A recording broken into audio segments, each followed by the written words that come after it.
She was stitching her own arm with one hand and holding pressure on a stranger's neck with the other when they told her she was fired. Security stood at the trauma bay entrance, two of them, arms crossed, waiting.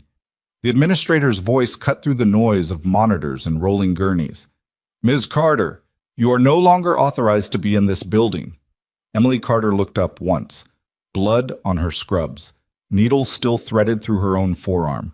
She tied off the suture, bit the thread clean, and said nothing. 30 seconds later, a military helicopter shook the windows of Redstone Medical Center, and everything changed. If you've been looking for a story that actually pays off, stay until the end. Like this video, subscribe, and drop a comment with the city you're watching from. I want to see how far this story travels. The day it started, Emily was running on 4 hours of sleep and a gas station coffee that had gone cold somewhere around hour 2 of her shift. Redstone Medical Center sat at the edge of Brighton Falls like it had been dropped there by accident. 12 floors of glass and concrete wedged between an industrial corridor and a neighborhood that hadn't decided yet whether it was coming up or going down. The ER occupied the entire ground floor, and on a Thursday morning in October, it was doing what it always did, moving too fast and running too short. Emily had been an ER nurse for 6 years. She was 31, medium height, with the kind of unremarkable appearance that made people look past her even when she was standing directly in front of them. No loud personality, no hunger for attention. She had a habit of tying her dark hair back so tight it looked almost severe, and she wore her badge clipped to her left breast pocket like everyone else. And if you passed her in the hallway, you wouldn't look twice. That was fine with her. She had learned a long time ago that being underestimated was a kind of cover. The veteran's name was Roy Halstead. He was 63, a former Army infantry sergeant who had come in through the ambulance bay at 7:14 a.m. with chest pain that his paperwork listed as possible cardiac event, non-urgent. Someone had made a judgment call in triage, downgraded his priority, and parked him in Bay 6 behind the curtain while the department dealt with a multi-vehicle crash that had come in the same window. Emily had walked past Bay 6 twice before she stopped. She wasn't assigned to him. Technically, she wasn't even supposed to be in that section. She was floated to the fast-track side that morning, dealing with lacerations and a kid who'd swallowed a marble. But something made her stop at the curtain. She'd done this long enough that she didn't always know why she stopped. She just did. She pulled the curtain back and took one look at Roy Halstead's color and the way he was holding his left arm against his chest, without seeming to realize he was doing it. She had the crash cart requested before she even spoke to him. "Sir, I need you to lie back for me." He looked at her sideways. "I've been lying back for 40 minutes. Where's my doctor?" "Working on it. Right now I need to see your arm."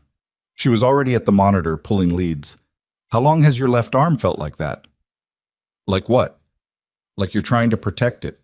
He blinked. Then he looked down at his own arm like he was seeing it for the first time. "Hour, maybe more."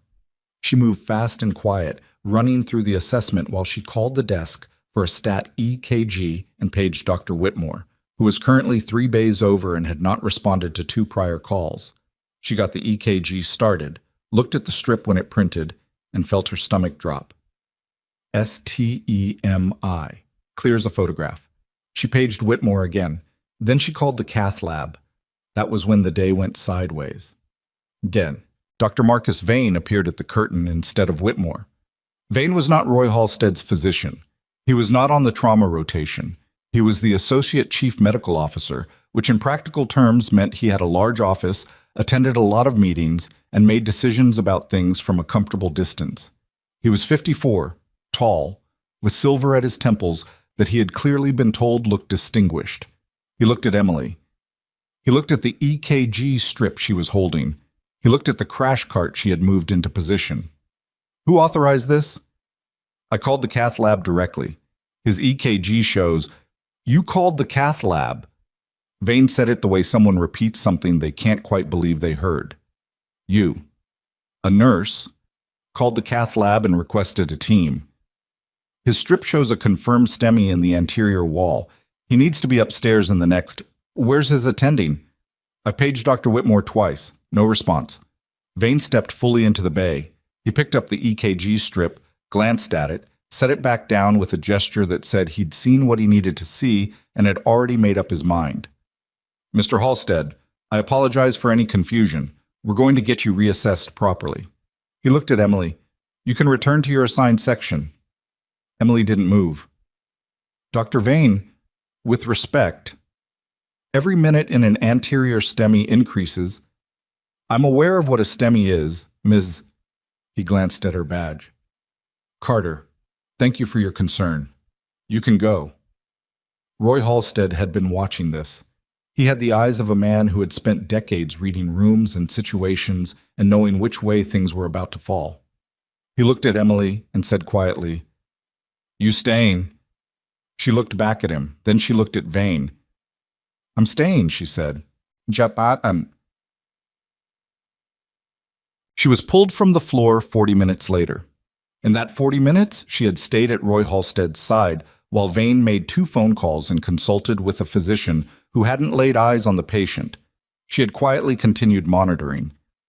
When Halstead's pressure dropped and he started going gray around the mouth, she hit the code button herself. And when the team arrived and someone actually looked at the EKG strip she'd been holding for the better part of an hour, the cath lab was called. Roy Halstead went upstairs. Emily was sent downstairs, all the way downstairs, to the administrative office on the basement level, where Assistant Hospital Administrator Gerald Pratt was waiting with a folder and an expression that suggested he had been looking forward to this conversation. Pratt was 48.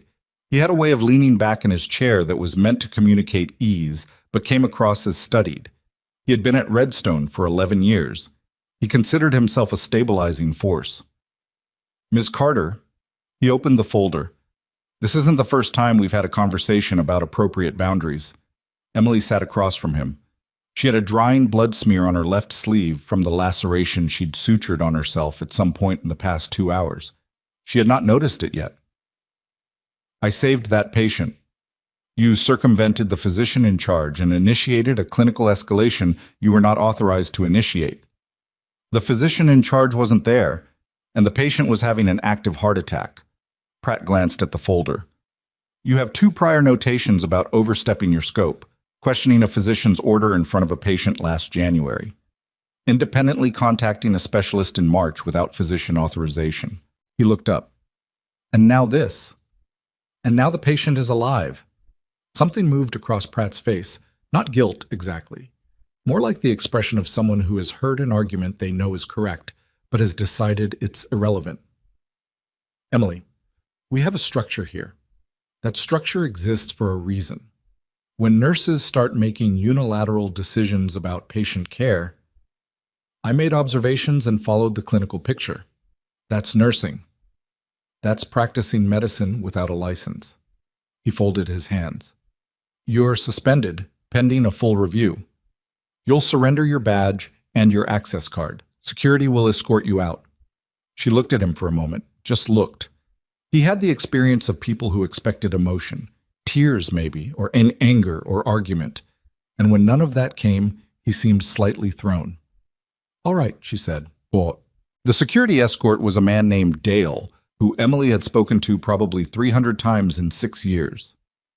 He was apologetic in the way people are when they're doing something they've been told to do and don't entirely believe in. He walked slightly behind her and to the left, which is how you walk with someone you're not sure needs to be escorted.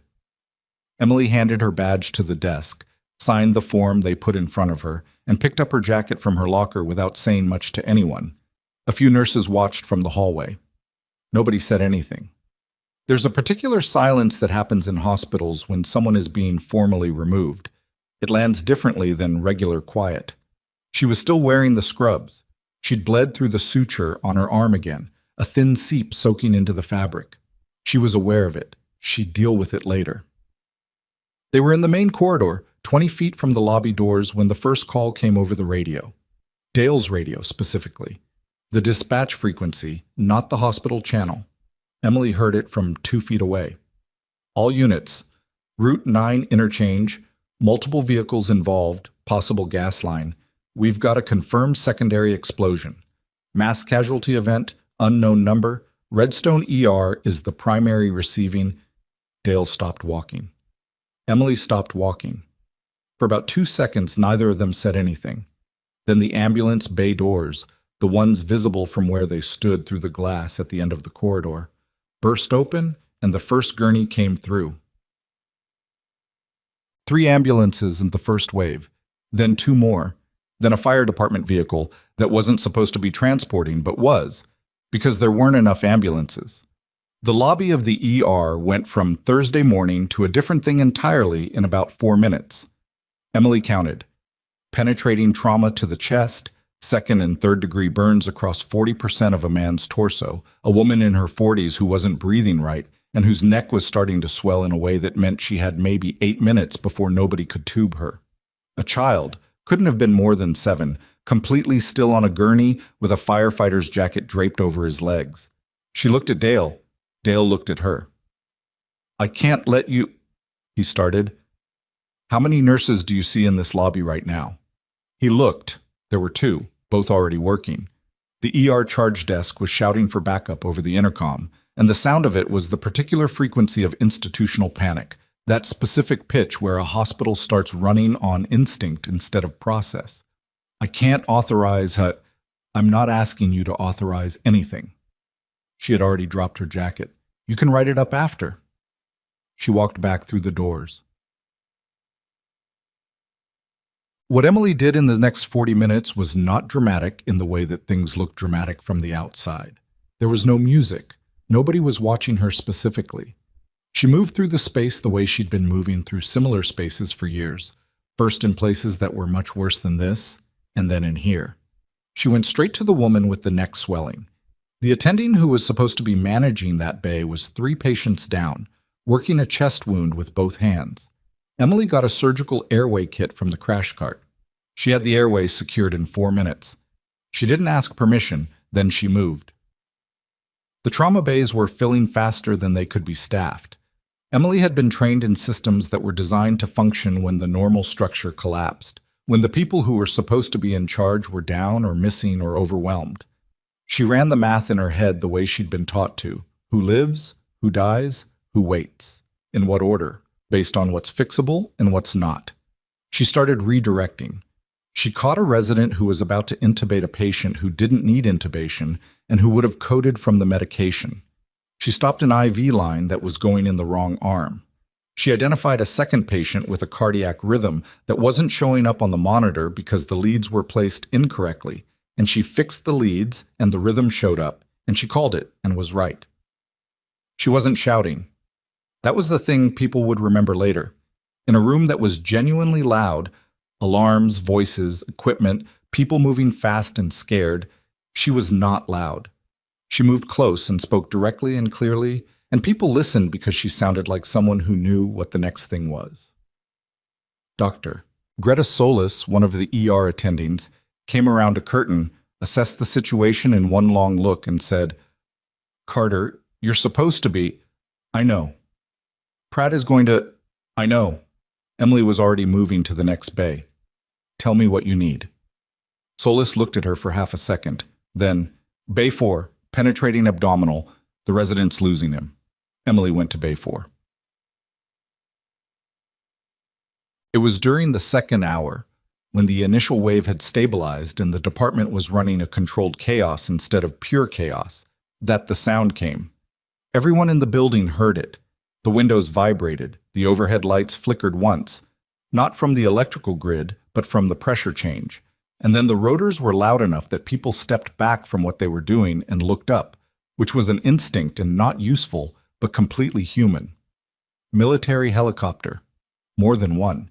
You could tell by the rhythm. 2 distinct rotor signatures, heavy, low, dropping fast toward the hospital's rooftop pad. Emily was suturing a laceration when she heard it. She paused for just a moment, just one. Her hand stayed steady. The suture continued. The charge nurse came through the bay doors looking slightly pale.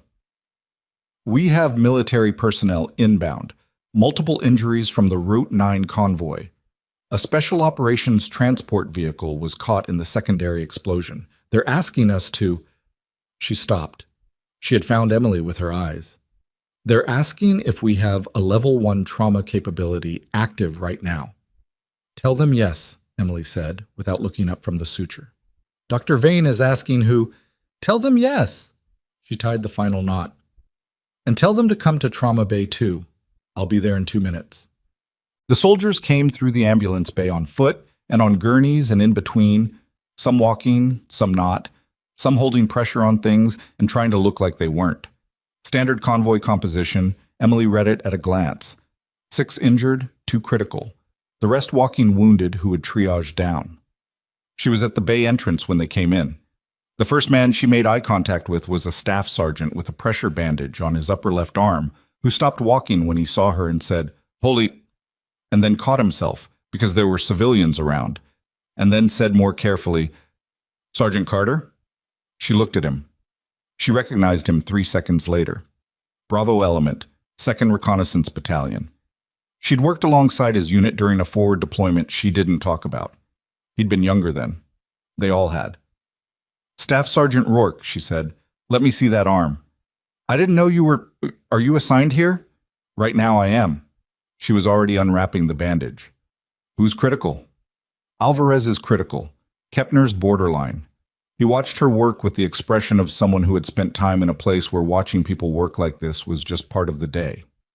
"You're the one who set up the triage in here?" "Walk me through what happened on Route 9. What was the blast sequence?" He told her. She listened and moved at the same time. When she came through the doors to the main trauma floor with Rourke and the critical patients behind her, Dr. Vane was standing at the center of the floor with 2 hospital security officers and the expression of a man who had arrived to handle a situation and had found that the situation had already been handled by someone he'd fired that morning. He looked at Emily. She looked at him. "Move," she said. "The critical patient needs Bay 2. He moved. She found out later that he wasn't sure why he'd done it. He would not be able to explain it to himself satisfactorily for some time. Something in her voice had simply communicated that there was no version of events where the right choice was to stand in that doorway. The helicopter had been loud, but it was the vehicles that came after that shifted the atmosphere in the hospital entirely. 3 military SUVs in the lot, uniformed personnel at the entrance. And then, through the glass of the lobby, Emily caught a glimpse of a man she recognized from across a significant distance and significant time, and she felt something go tight in her chest that had nothing to do with adrenaline. Lieutenant Colonel James Harwick, Joint Special Operations Command. She had last seen him at a ceremony she'd been ordered to attend and would rather not have 2.5 years ago, 3 weeks before she'd left the service. He came through the doors and found the ER, and then he found her. He stopped. She was mid-sentence to a resident she was directing. She paused the sentence, looked at Harwick, gave him a single nod of acknowledgement, and finished the sentence to the resident. Then she turned and said, "Colonel?" "Emily." He looked at her scrubs, the blood, some hers, some not, and the controlled disaster of the trauma floor behind her. "They told me there was a nurse running triage. There were several. They said one of them seemed to know what she was doing more than the others." Flattery. It wasn't flattery. It was the word impossible that they used.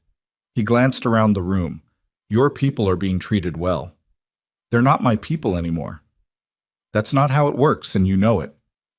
She looked at him for a moment. She had a lot of complicated things she could have said to Harwick, and some of them were fair and some were not, and this was not the place or time for any of them. "I have 2 more patients to check," she said. "Walk with me if you need to talk." He walked with her. Gerald Pratt came out of his office on the basement level 30 minutes later, drawn up by the volume of activity above him. He came through the stairwell door into the main corridor and stopped. The hallway was populated with military personnel, not in a threatening way. They were calm, professional, standing in clusters and speaking quietly. But there were a lot of them, and the body language of the hospital staff around them had shifted entirely. The specific posture people adopt when they realize the people in the room are operating at a different level than they'd assumed. Pratt located Emily at the center of the main trauma bay. She had her back to him. She was speaking to a doctor he recognized, a senior attending, and the attending was listening with the attentiveness of someone who has decided that what they're hearing is more important than anything they might say. Beside Emily stood Lieutenant Colonel Harwick. Pratt didn't know Harwick. He didn't know the insignia, didn't know the unit, didn't process most of it. But he knew military rank in a general sense, the way most civilians do, and Harwick looked like something significant. He took a step toward the bay. One of Harwick's officers, a young captain who had stationed himself near the entrance, moved into a position that was politely, professionally, entirely in Pratt's way. "Sir, are you medical staff?" "I'm the assistant hospital administrator." "Are you medical staff, sir?" Pratt looked at him. "I need to speak to—" "I'll let you know when there's a good time. Right now, this floor is active." The captain gave him a look that was courteous and completely immovable. "We'll get you in the loop." Pratt stood in the corridor for a long moment. Through the window of the trauma bay, he could see Emily Carter directing personnel who had not been directed by anyone that morning, moving through a space she had been formally removed from, surrounded by people who were treating her like she was exactly where she was supposed to be. He had a folder with her name on it downstairs. He thought about it. He went back down the stairs. Much. It was 4 hours after the initial explosion when things quieted enough that the floor could catch its breath. The critical patients were in surgery or stable. The walking wounded had been assessed and treated.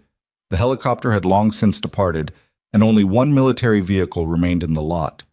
Emily was in the supply room, restocking a crash cart, the kind of task that nobody assigns because everyone assumes someone else will handle it, and that she'd done automatically 100 times without being asked, when Dr. Solis came and stood in the doorway. "You should sit down," Solis said. "I'm almost done." "Emily, sit down."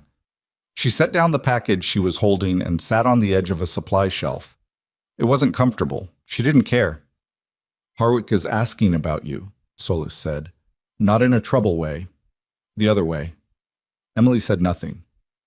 "He told me you served with his unit. That you—" Solis paused like she was choosing words. "He said something happened during a deployment, something with a reconnaissance team." "A lot of things happen during deployments." "He said you stayed behind."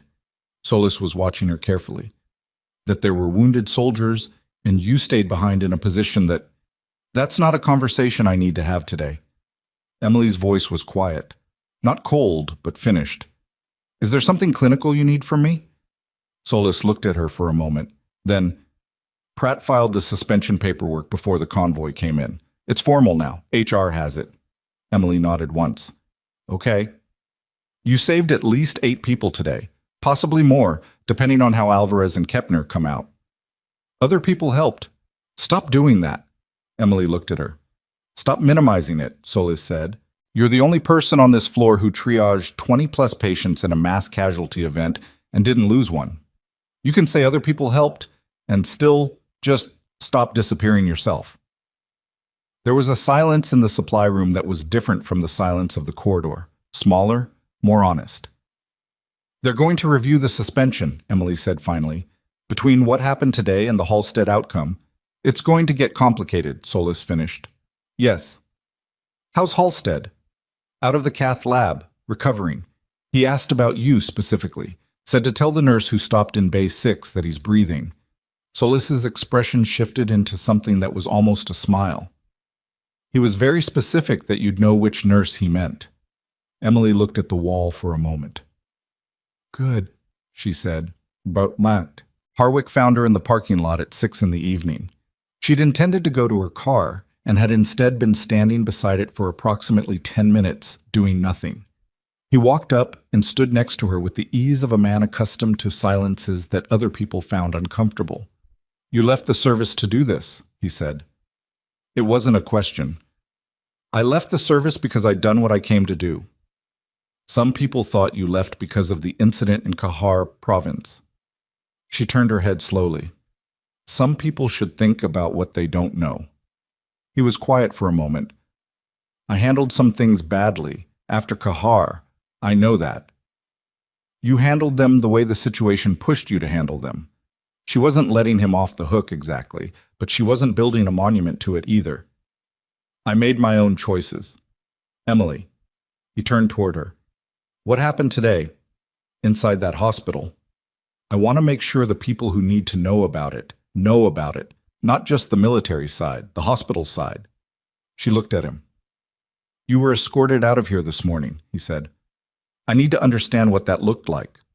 She was quiet for a moment, then, "There's a patient named Roy Halstead. He's in cardiac recovery right now because I didn't leave when I was told to." "And the administrator who told you to leave?" She thought about Pratt, somewhere in the basement of this building, with his folder and his documentation of her insubordination. "His name is Gerald Pratt," she said. Harwick nodded once. She watched him take out his phone. Somewhere above them, on the other side of the building, the last light was going out of the October sky, and Redstone Medical Center was shifting from the day shift to the evening. Quieter now, steadier, the particular metabolism of a hospital after a crisis, when everything feels wrung out and slightly unreal. Inside, Gerald Pratt's suspension paperwork was sitting in an HR inbox, and Lieutenant Colonel James Harwick was dialing a number that would, before the end of that night, put Emily Carter's name in front of people who had the authority to make certain things very difficult for the people who had put hers. Emily leaned against her car and looked up at the building she'd been walked out of that morning. She was very tired. She was also still here. Harwick made 2 calls standing in that parking lot, and Emily didn't ask what was said in either of them. She drove home, showered, ate half a bowl of soup she didn't taste, and was back at the hospital at 7 the next morning without being asked or authorized to be there. She didn't have a badge. She sat in the lobby with a coffee from the cart near the entrance and waited for something to happen, the way she'd learned to wait in places where waiting was its own kind of work. Still, alert, conserving nothing unnecessary. Solus found her at 7:40. "You should not be here." "I know. Pratt knows you're here. Someone told him." "Okay." Solus sat down in the chair beside her. She was still in yesterday's clothes, or clothes that looked like it, the particular compression of a physician who had worked a shift that didn't end cleanly. She had a coffee of her own. Neither of them said anything for a moment. "Alvarez made it through the night," Solus said finally. "They moved Kepner out of the ICU at 4 a.m. Emily nodded. "You could go home. Wait for HR to contact you. Do this the normal way." "I know. But you're not going to." Emily looked at the lobby. It was the morning rhythm, shift change, families arriving, the slow population of a hospital at the beginning of a weekday. Nothing about it was remarkable. She'd walked through this lobby thousands of times. "Roy Halstead's discharge is today," she said. "I'd like to say goodbye." Solus looked at her sideways. "That's not why you're here." "It's one reason I'm here." That's it. Harwick's calls had done something. Emily could feel it the way you feel a shift in pressure before weather arrives. Not visible yet, but present. There were 2 individuals in suits near the administrative wing when she walked through at 8:15, and they had the particular quality of people who were not from here, and were not trying to look like they were from here. One of them made brief eye contact with her and then looked away, which told her he knew who she was. She didn't know who they were. She made a note of it and kept moving. Roy Halstead was in room 314, which was the cardiac step-down unit, which meant he'd graduated past the immediate crisis into the longer work of recovery. When Emily knocked and pushed the door open, he was sitting up in bed watching a morning news program with the sound too low to actually hear, the way patients do when they want the appearance of something to look at but aren't really watching. He looked at her. "There she is," he said. "How do you feel?" "Like someone drove a truck over my chest." He said it without complaint, the factual assessment of a man who has been hurt before and knows what it feels like. "Sit down. You look terrible." She sat in the chair by the window. "I'm fine."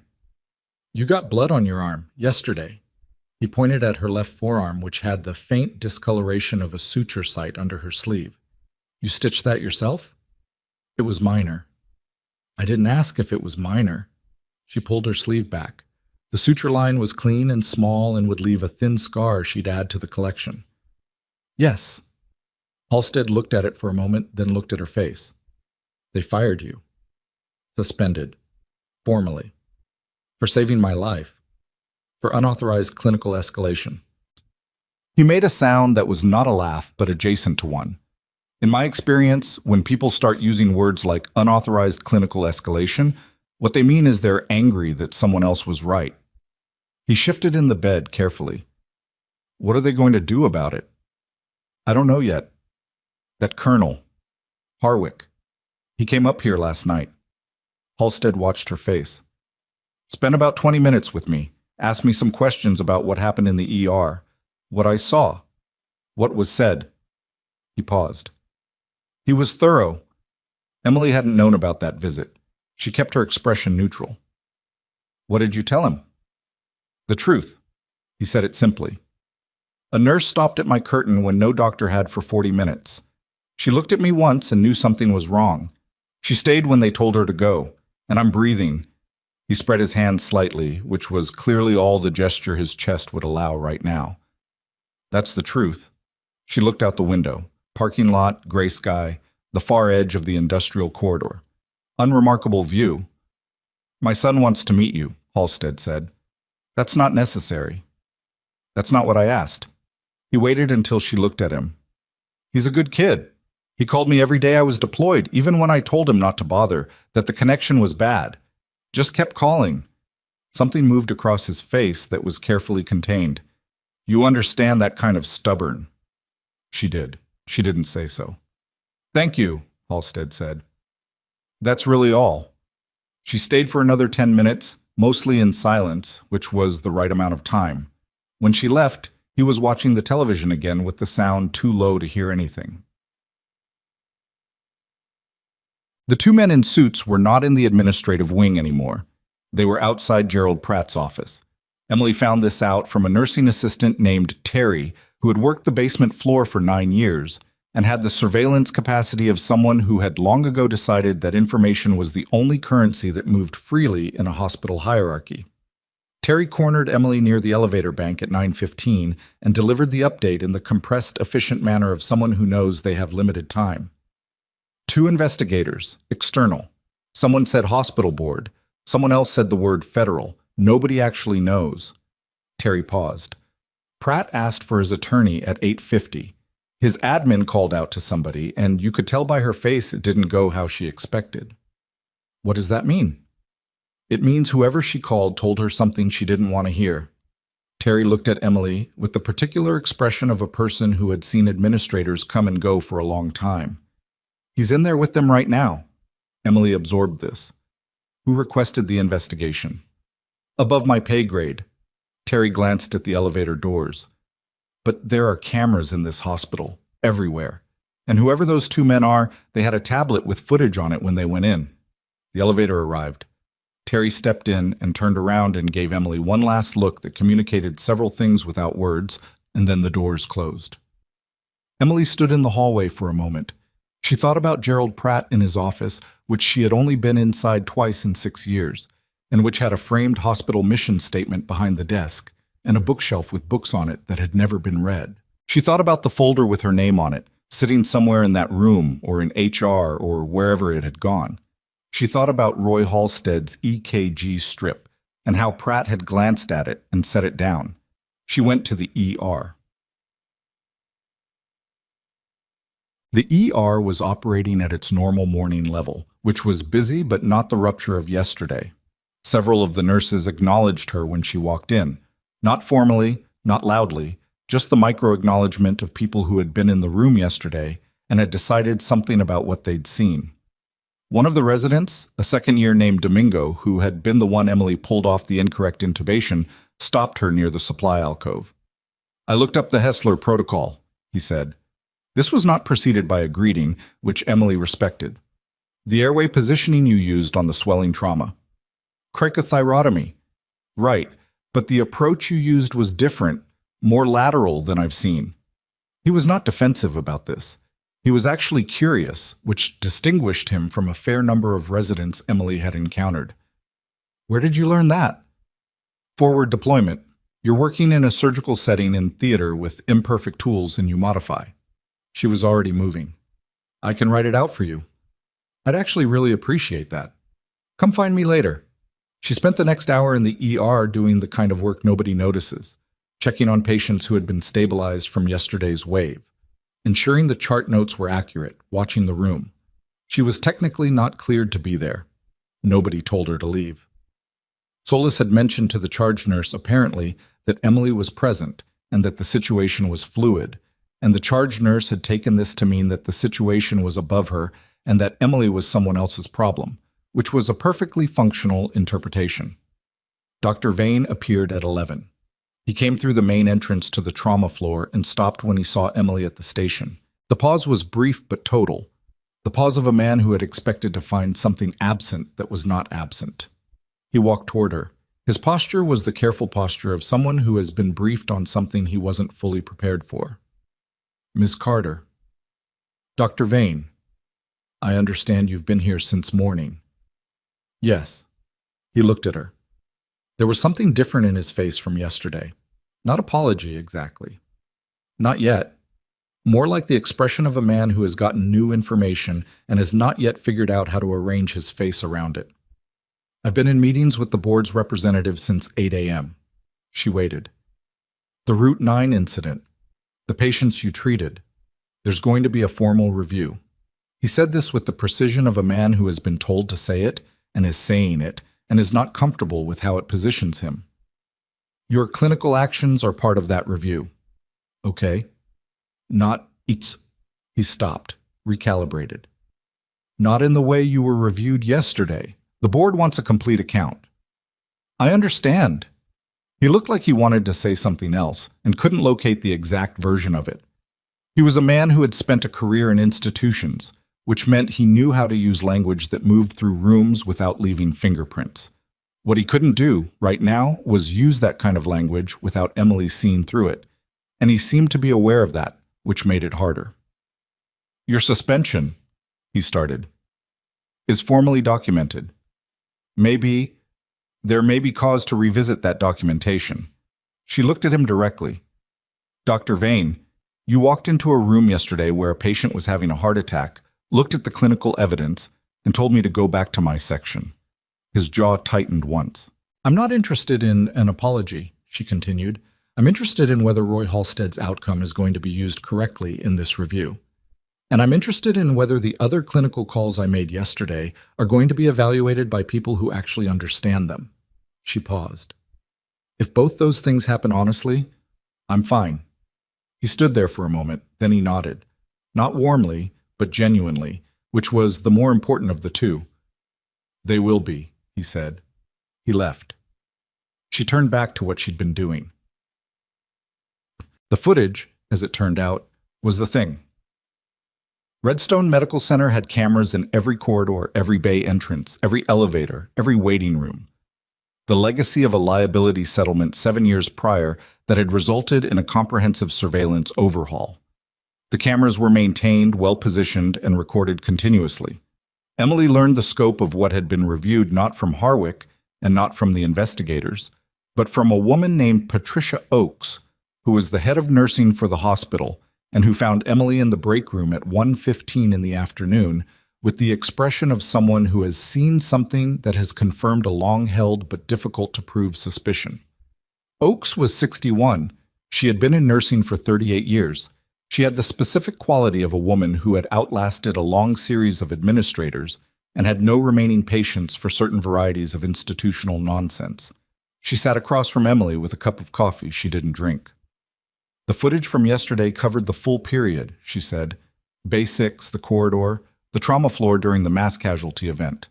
She paused. And the basement hallway. Gerald's office. Emily waited. The cameras picked up the conversation in Bay 6 with sufficient audio clarity. Oakes held her coffee cup without lifting it. It also picked up the conversation in Gerald's office, including his reference to prior notations that he told you were documentation of scope violations.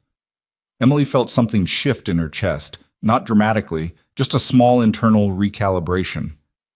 Those prior notations, Oakes continued carefully, are not in your personnel file. I pulled it this morning at the board representative's request.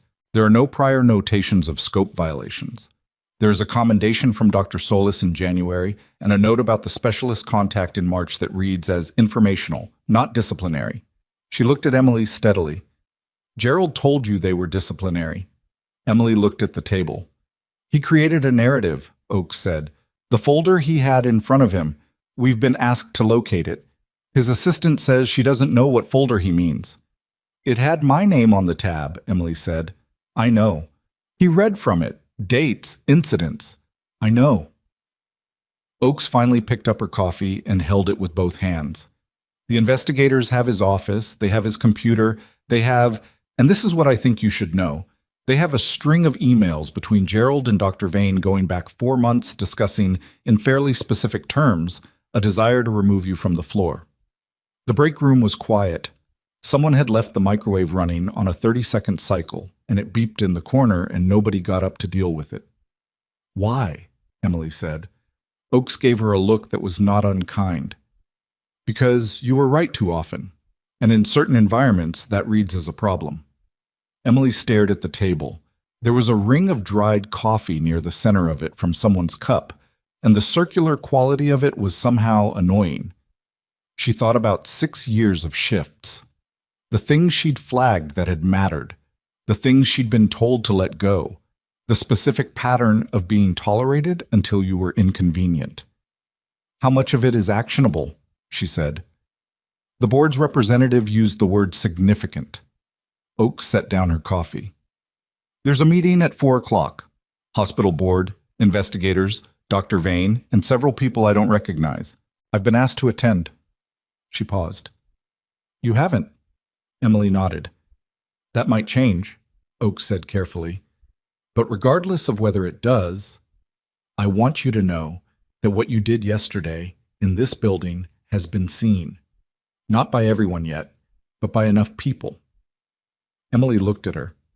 Oakes had worked in this hospital for 19 years. She had a certain composure that came from having arrived at the place where you already know what you think and you're no longer performing it for anyone. She held Emily's gaze for a moment and then stood up. Roy Halstead is being discharged at 3, she said, in case you wanted to see him off. Harwick was waiting outside the hospital entrance when Emily came out at 2:45. He was in civilian clothes now, dark jacket, no insignia, which was more unsettling in a way than the uniform. He looked like what he was, a person with authority who had chosen not to display it, which was its own kind of display. The meeting's at 4, Emily said. I know. I'm not attending. Why not? Because I've already done what I needed to do. He fell into step beside her as she moved toward the parking lot. I provided a written statement to the board's investigators and a separate statement to a DOD contact who handles civilian-military intersection issues. That's in motion. What happens at 4 is the institutional side. And you don't need to be there for that. My presence there would change the nature of the meeting in ways that probably don't help you in the long run. He was direct about it.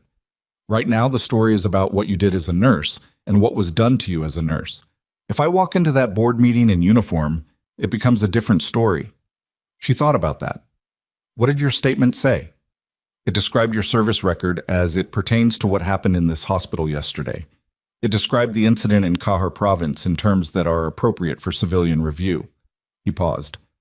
And it addressed, specifically, the question of whether a decorated combat medic with your operational history has the clinical capacity to make the judgments you made in that trauma bay. And? The answer was not ambiguous. She stopped walking. He stopped beside her. Harwick. She looked at him squarely. I left the service because I was done.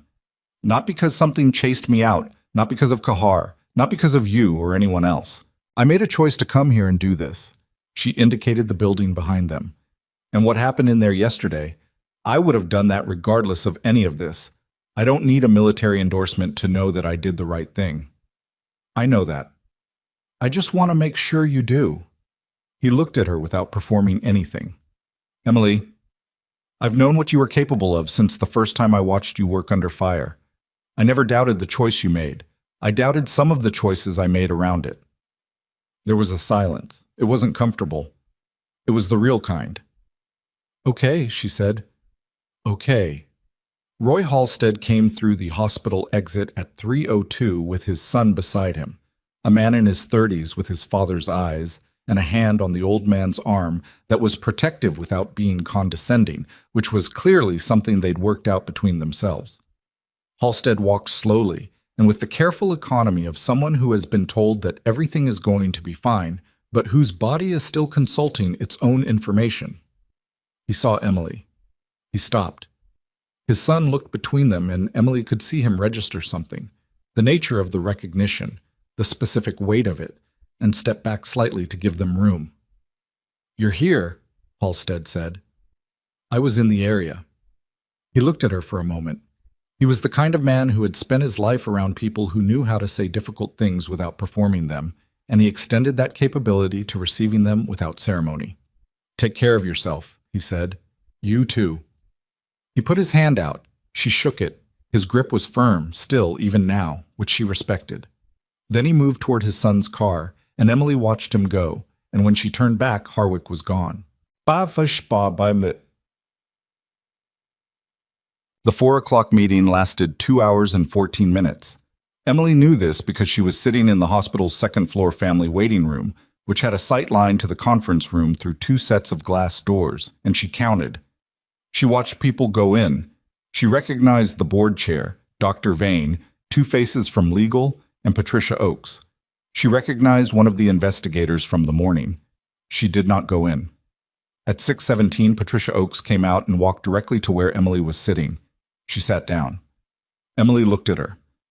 "Gerald Pratt has been placed on administrative leave, effective immediately, pending a full investigation into the fabrication of personnel documentation and a pattern of retaliatory behavior toward clinical staff." Oakes said this in the flat, precise manner of someone reading from notes they've already memorized. His access credentials have been revoked. Emily didn't say anything. "Your suspension has been voided. The documentation has been removed. You are cleared to return to clinical duties beginning tomorrow morning." Emily looked at the window.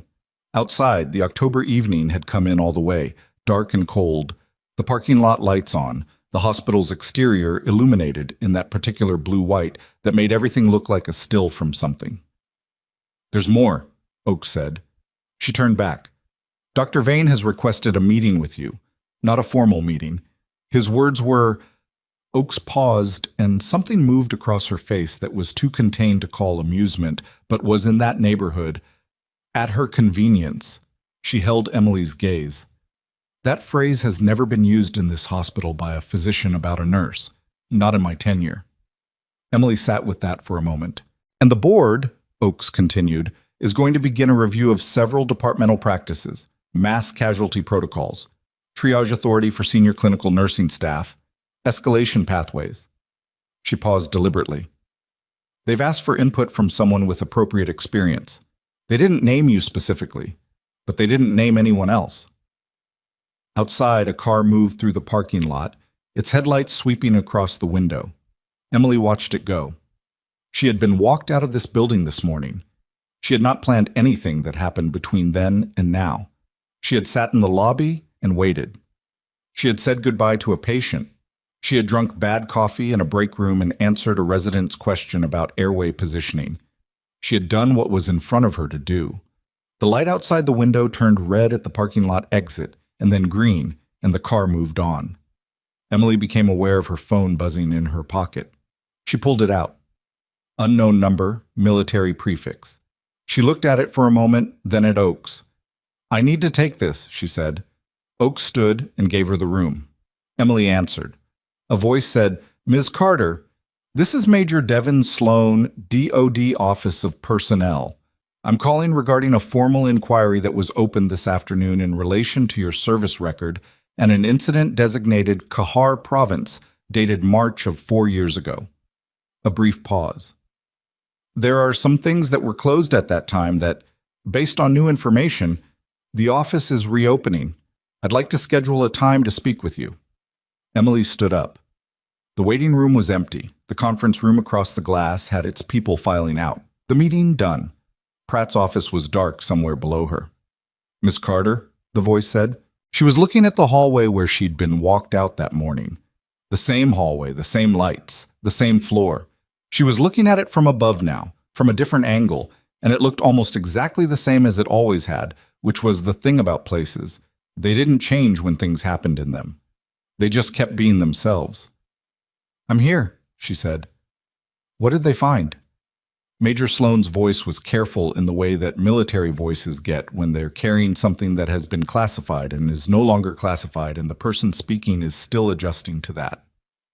4 years ago, after the Kahar province incident, a field report was filed by then Captain Harwick that attributed the extraction of 6 wounded personnel to a combined team effort. A pause. That report has been reviewed in light of additional testimony from Harwick himself and from 3 members of the original reconnaissance team who are now willing to go on record. Another pause, shorter. The record does not reflect what actually happened. Emily sat back down. What do you mean? I mean that the combat medic who held that position alone for 11 hours while the extraction team was rerouted, who treated 6 critically wounded soldiers with field supplies under active fire and got all 6 of them out alive. That person is identified in the original report as part of a collective effort. Sloane's voice was precise now, the practiced precision of someone who has learned to deliver information without editorializing and is doing so with some effort. Your name appears twice in that report, both times in supporting roles. She knew this. She had known this for 4 years. She had read the report once, in a room by herself, and then she had folded it in her mind in a specific way and put it somewhere she didn't visit. Why is it being reopened now? Colonel Harwick submitted a formal correction request this afternoon. Combined with testimony from the surviving team members, the office has sufficient grounds to conduct a full review. Sloane paused. Ms. Carter, this is a significant record correction. If the review concludes what the testimony suggests, you're looking at a commendation that was never issued and a record that does not accurately reflect your service. She was quiet for a moment. Outside the waiting room window, a nurse she didn't know was walking through the parking lot below, head down, moving fast against the cold. How long does the review take? Standard timeline is 60 to 90 days. Given the nature of the correction and the corroborating testimony, I'd expect it to move at the faster end. He paused. I want to be clear. We're not asking anything of you right now. We're informing you. You have the right to provide your own statement, but it's not required. I understand. Is there anything you want to ask me? She thought about it. Who initiated the testimony from the team members? Was that Harwick, or did they come forward independently? A brief pause. Both. Harwick's request opened the file. 2 of the team members had separately contacted the office in the past 18 months. Their requests were in queue. He let that land. It wasn't just one person. She looked at the ceiling. Old fluorescent lights, the kind that hum just below the threshold of what you consciously hear, but that your body registers after a full day beneath them. Okay, she said, I'll provide a statement. I'll send the contact information to the email on your personnel file. Thank you. She hung up. She sat in the waiting room alone for a few minutes, not moving, just letting the room be the room and the information be the information, without trying to process it into something useful right away. She had learned that some things needed a minute before you started deciding what they meant. Then she got up and went back to work.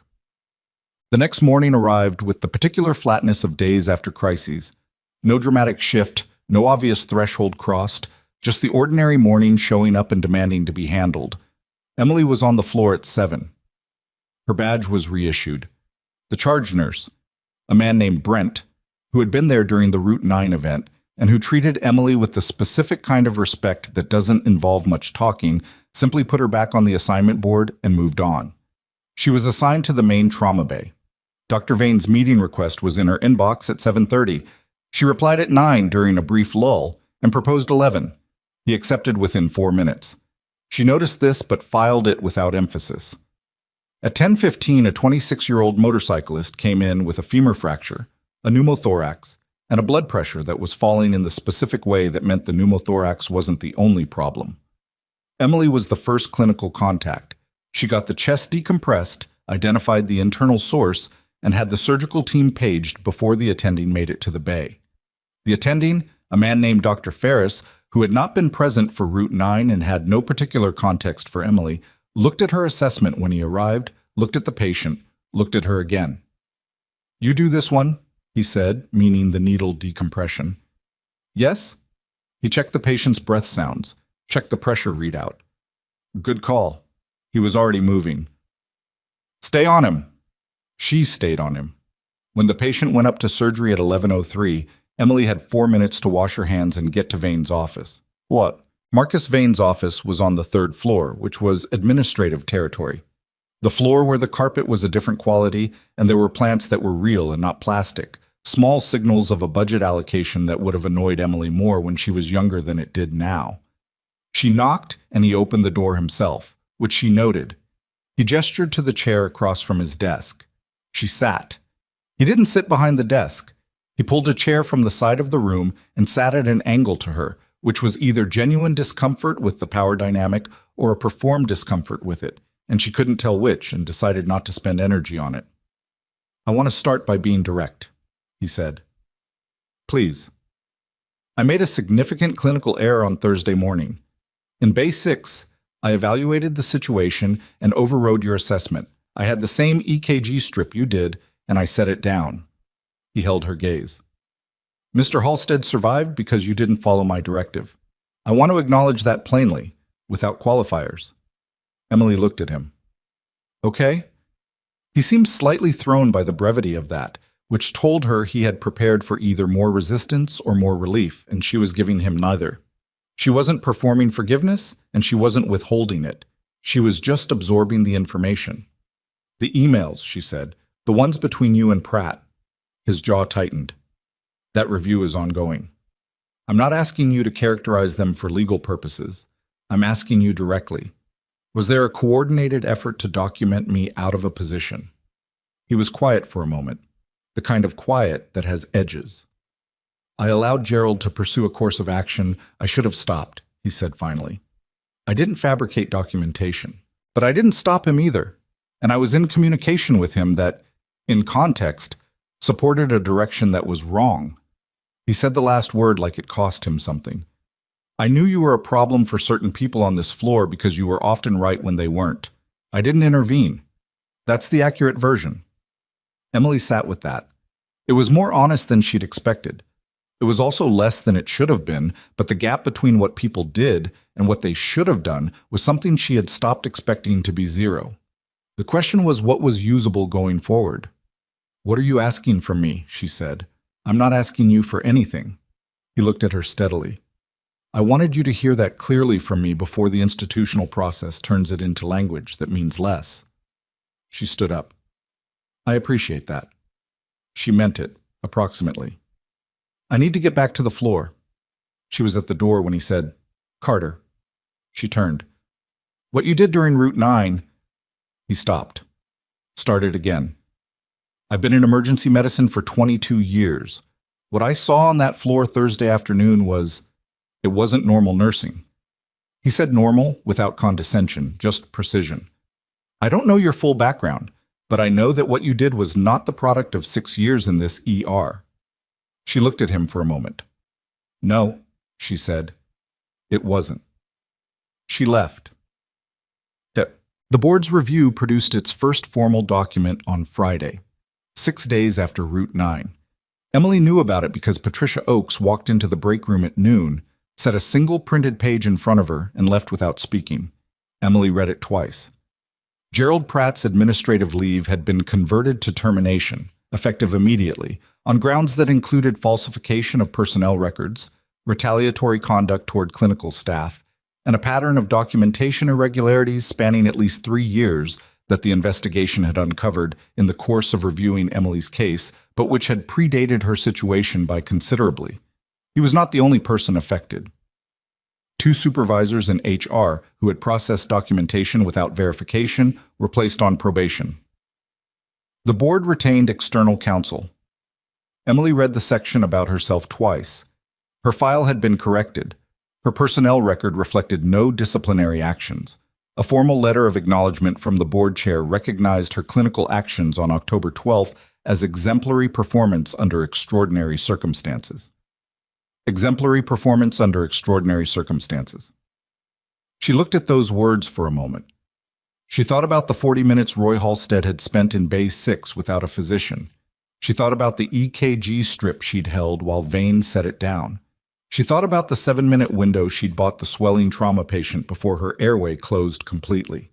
She thought about Dale, the security guard, and the look on his face in the corridor when the ambulances started coming. Exemplary. It was the right word. and also not the right word. She wasn't sure there was a right word for what it felt like to do the thing that is simply the next thing, in sequence, and have it called extraordinary. She put the paper down. She finished her lunch. She went back to the floor. Ted. The call from Major Sloan came sooner than expected, 16 days after their first conversation, not 60 to 90. Emily was in the parking garage on her way to her car when the phone rang, and she stopped between two vehicles and stood in the concrete cold and listened. "The review is complete," Sloan said. "I want to walk you through the conclusions before we send the formal documentation." She said nothing. She waited. "The field report from Kahar province has been formally corrected. The incident is now classified as a single medic action under sustained hostile engagement, duration 11 hours and 22 minutes, resulting in the successful treatment and extraction of 6 critically wounded personnel, 0 fatalities." He paused. "The correction also documents the decision to attribute the action as a collective effort and the circumstances under which that decision was made for the historical record." Emily's hand was cold on the phone. She had not noticed until right now. "The commendation that was not issued at the time of the incident is being issued now. The specifics will be in the formal documentation, but the summary classification is a Combat Medical Achievement Medal with Valor distinction." He paused again, shorter this time. "Ms. Carter, I want to be clear about what that means. The commendation is awarded to fewer than 40 individuals in any given year across all service branches." She was looking at a concrete pillar.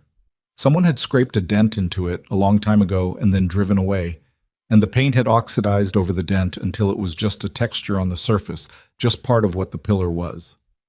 "Does Harwick know the review is done?" "He was notified this morning. He requested to be present for the formal presentation, if you are agreeable." She thought about Harwick in the parking lot, in civilian clothes, telling her his presence at the board meeting would change the nature of the story. She thought about the calls he had made. She thought about a field report she had read once and folded away. "Tell him yes," she said. "The presentation will be coordinated with the hospital, given the circumstances. We'd like to do it in a setting that reflects both your service record and your current work. The board has been consulted." Another pause, and this one had a different quality, almost careful. "There's a lot of interest in this.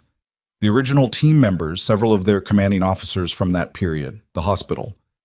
This is going to be visible." She thought about visible. She thought about the hallway where Dale had walked her out 2 weeks ago. She thought about the parking lot where she'd stood in the cold and watched Halstead drive away with his son.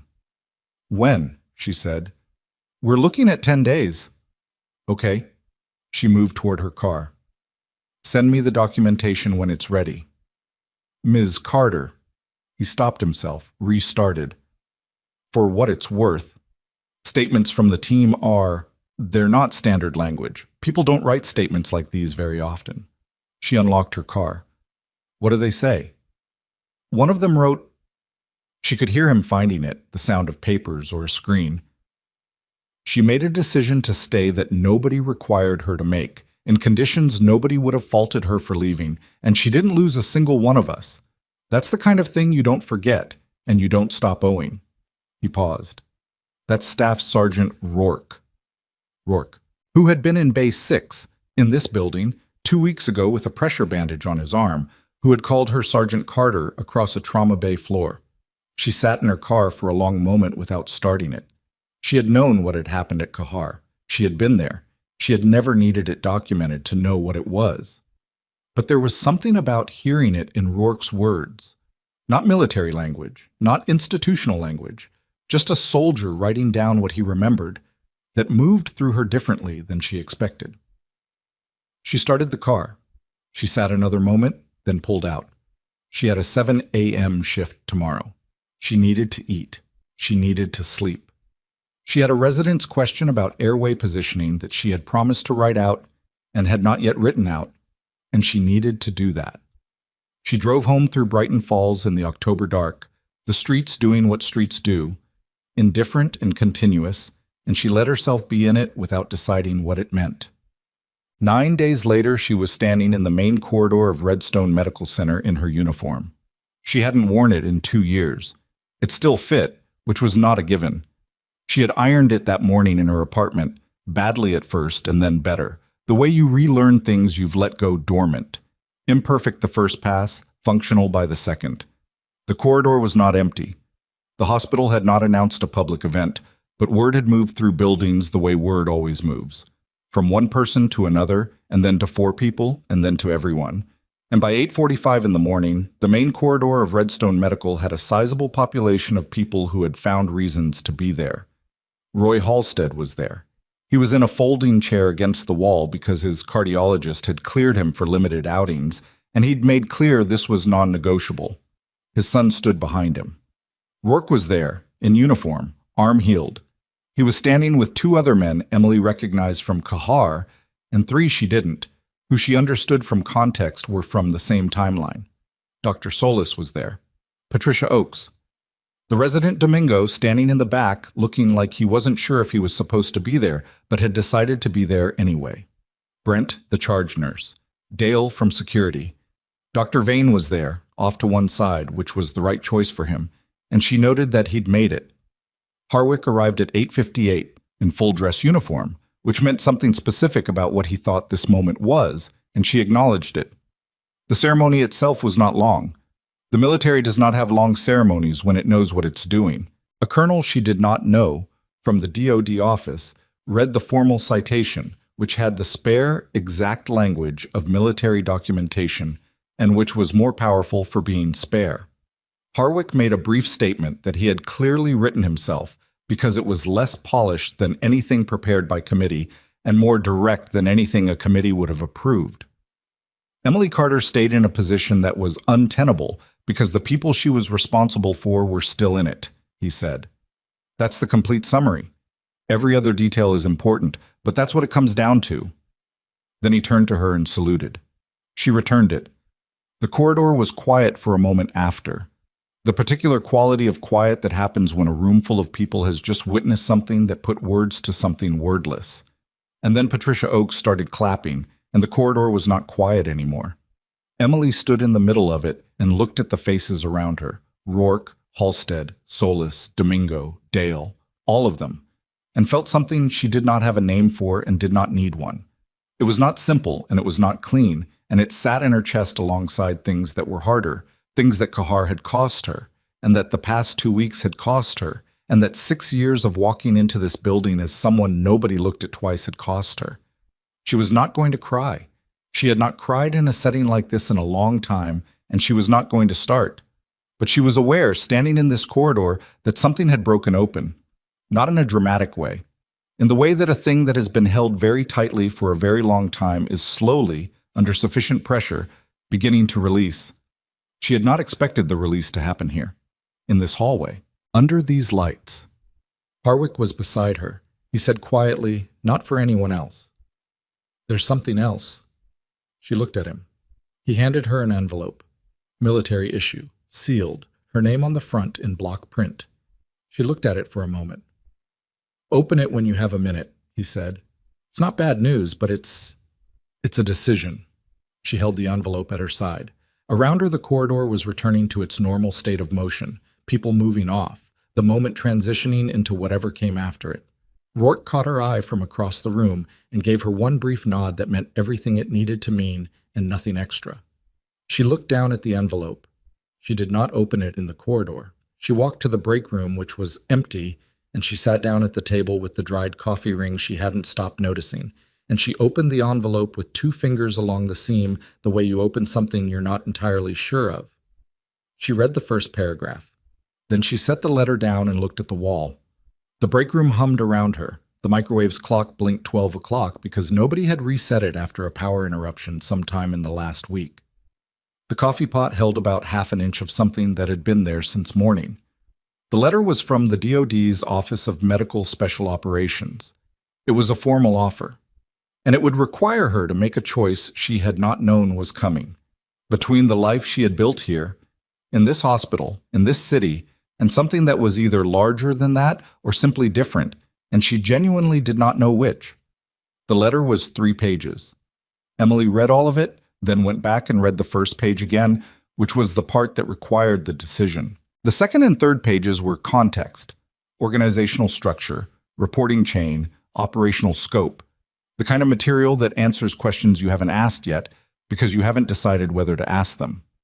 The DoD's Office of Medical Special Operations was creating a civilian liaison position. The title was Clinical Integration Specialist, which was deliberately bland language for something that was not bland. A role that would embed a civilian medical expert with special operations medical training teams, helping bridge the gap between battlefield triage protocols and civilian emergency medicine infrastructure. The position was new. The letter said, without saying it directly, that it had been created in response to Route 9, specifically in response to what had happened when a civilian ER received mass casualties from a military convoy, and the only person in the building who knew how to run a battlefield triage system was a nurse who had been suspended that morning. The position was based partly in Brighton Falls. Redstone would serve as the primary civilian partner facility, and partly mobile, rotating through 3 regional medical centers and 2 military installations. It was a 2-year commitment with renewal options. It paid considerably more than a staff nurse salary. It also required her to give up her floor assignment. She would not be working the ER in the normal sense. She would be designing protocols, running training, serving as a bridge between 2 systems that had never been designed to talk to each other. She sat in the break room and thought about Bay 6. Roy Halstead's arm, cradled against his chest. The EKG strip vein had set down. The 40 minutes that had passed before she stopped at that curtain. She thought about what she did when she stopped at that curtain. The specific sequence: observation, assessment, escalation. A pattern she had run so many times it no longer felt like a decision. It felt like breathing. The letter was asking her to teach that. She folded it and put it back in the envelope and put the envelope in her jacket pocket. She had 10 minutes before her next patient was scheduled. She went back to work. She did not tell anyone about the letter that day or the next. She did the thing she had always done with decisions that were large enough to require actual time. She put them in a compartment and let the compartment exist alongside everything else and did not force it open on any kind of schedule. Some people needed to think out loud about things. Emily was not one of those people. She had learned, in places where the wrong decision made at speed got people killed, that there was a quality of patience that looked like avoidance but wasn't, and she trusted it. What occupied the next several days was not the letter, but the continued unraveling of Gerald Pratt's tenure at Redstone. The investigators had pulled 3 years of records. The picture that emerged was not the picture of a single retaliatory act against a single nurse. It was the picture of a man who had used the documentation system, the official, institutional mechanism for recording clinical performance, as a tool for managing personnel he found inconvenient. Emily was not the only one. Patricia Oakes had a list of 8 names of clinical staff who had been either pushed out or sidelined in the past 3 years through documentation that was, to varying degrees, shaped or fabricated. Some had left the hospital entirely. One had left nursing altogether. Emily learned most of this from Oakes, who told her on a Tuesday morning in the corridor outside the supply room with the specific precision of someone who has been carrying information and has determined the time for discretion is over. He did this systematically, Oakes said. You were not the first. You may be the one that broke it open, but you were not the first. Emily thought about the nursing assistant who had been at Redstone for 6 years when Emily started and had been gone by Emily's 3rd year. She hadn't known why. She'd assumed personal reasons. She thought about a charge nurse named Webb who had filed a complaint about a physician's order and left the following month, and everyone had called it a coincidence. Are the others being contacted? Emily asked. The board has legal counsel reaching out to each of them. Oakes paused. Several of them may have grounds for action against the hospital. It's going to be a significant process. Emily thought about what that process would look like for people who had already moved on, who had recalibrated their lives around the thing Pratt had done to them, who had found new jobs or different work or no work, and who were now going to receive a letter that said, in institutional language, what happened to you was not your fault, and also we cannot undo it. Good, she said, meaning it entirely, and knowing it was also insufficient. Gerald Pratt hired an attorney within 72 hours of his termination. Emily found out from Terry, who had apparently developed a network that extended beyond the hospital walls into the adjacent professional community of Brighton Falls in ways that Emily had never investigated and felt no need to. His attorney sent a letter to the board, Terry said, in the alcove near the elevator bank, in the same compressed, efficient manner as always, contesting the termination, claiming the documentation review was conducted improperly. On what grounds? I don't know the legal language. Something about chain of custody for the personnel files. Terry's expression communicated what she thought of this argument without her having to say it. The board's counsel responded the same day. That's fast. The board's counsel has the emails, the camera footage, and 8 additional cases. Terry looked at her. That's not a close fight. It wasn't. But Emily had seen enough institutional processes to know that not a close fight and quick fight were different things, and that a person with a law degree and sufficient motivation could extend almost any timeline. Pratt was not going to disappear neatly on a schedule that corresponded to what he deserved. He was going to be a slow process, documented and appealed and documented again, and the outcome was probably inevitable, but the road to it was not short. She thought about the 8 names Oakes had given her. She thought about the people who'd already left. She went back to the floor. 12 days after the ceremony, Emily read the letter for the 3rd time. She was at her kitchen table at 6 in the morning with coffee that was actually good. She had a kettle and a proper grinder, and she made decent coffee, which was one of the few domestic things she had maintained throughout a life that had not consistently prioritized domestic things. She read the letter once through at a normal pace and then put it flat on the table. The question the letter was asking was not whether she was capable of the role. She knew she was capable. The question was what she wanted the next 2 years to look like, which was a question she was worse at than clinical assessment. She had come to Brighton Falls because she had wanted something different from what the service had given her. Something contained, a single floor, a definable geography, the same people and the same systems, and the particular satisfaction of a shift that ended and a shift that began, and a cycle you could track.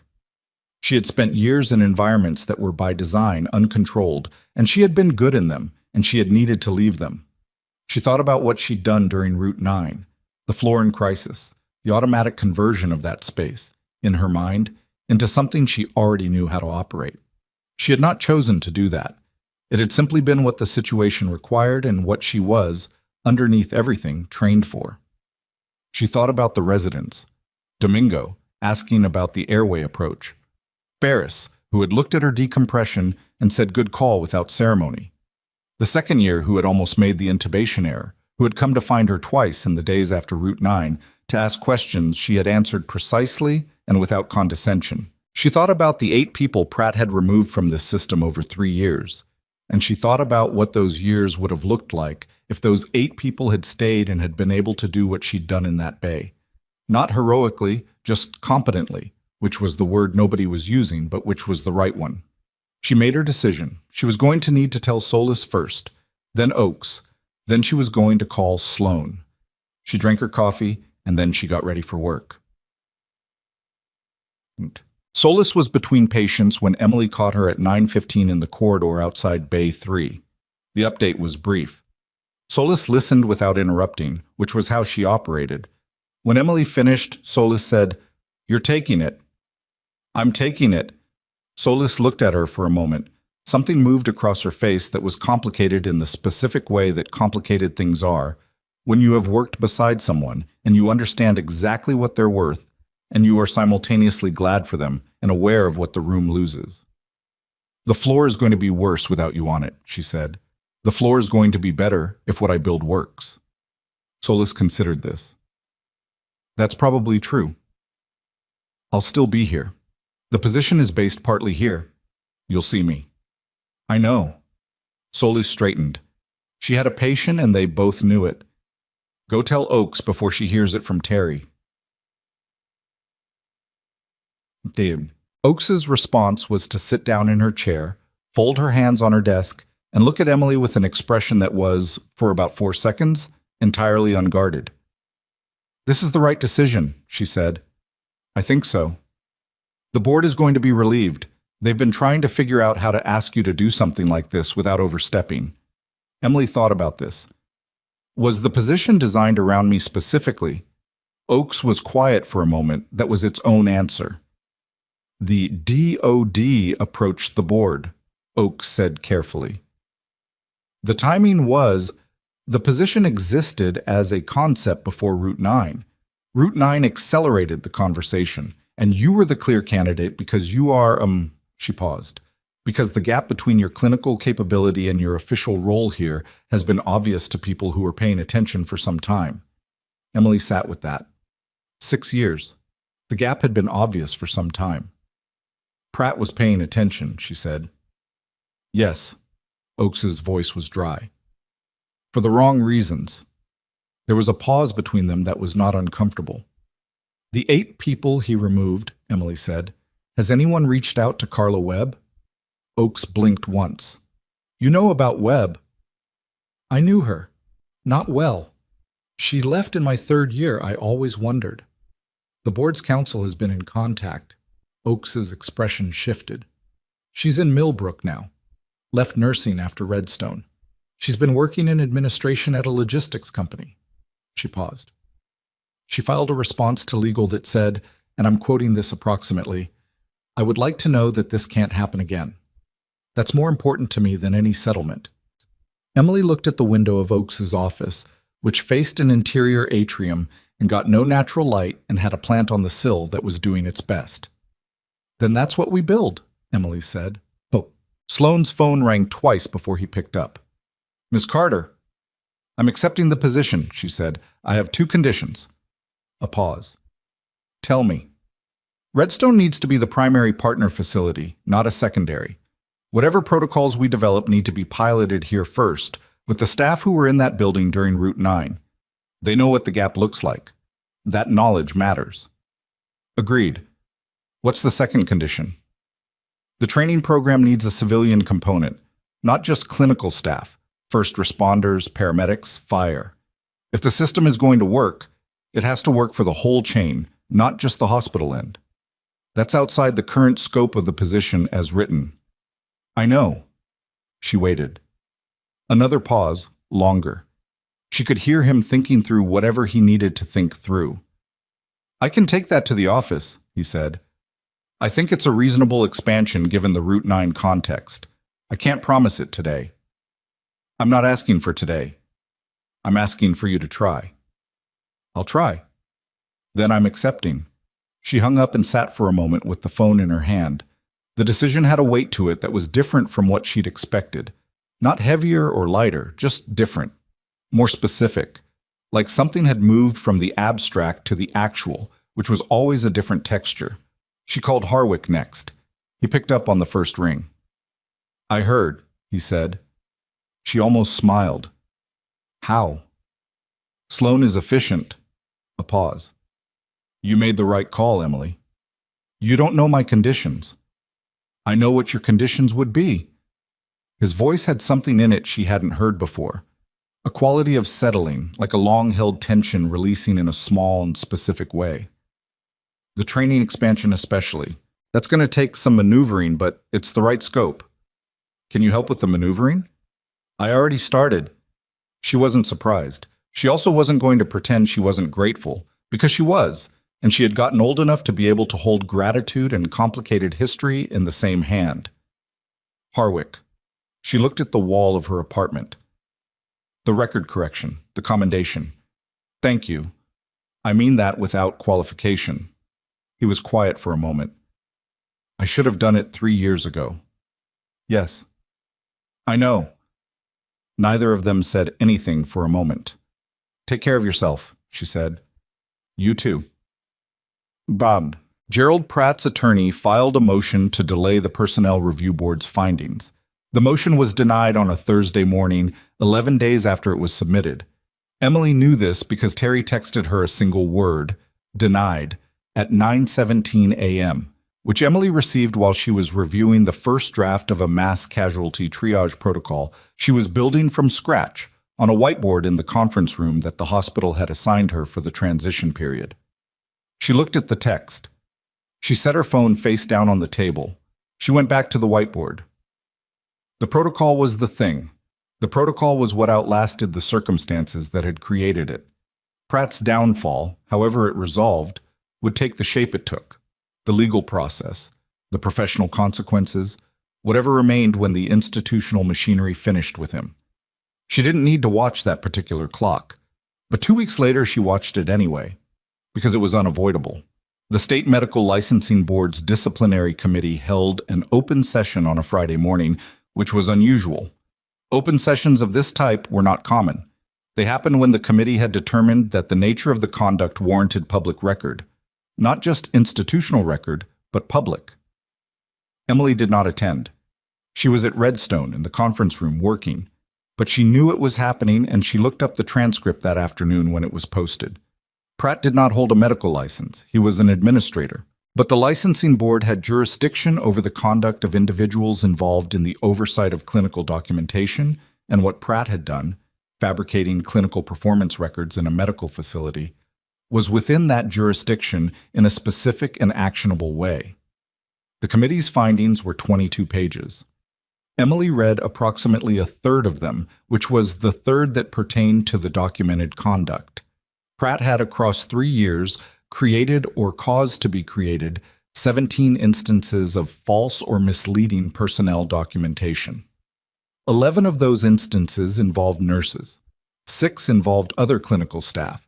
In 4 cases, the documentation had been used as primary justification for termination. In 3 cases, it had been used to deny advancement.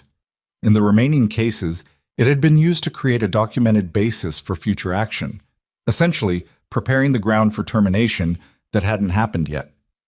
Emily's case was referenced as Case 11 of 17. She read the committee's summary of it twice. The committee's conclusion was clear.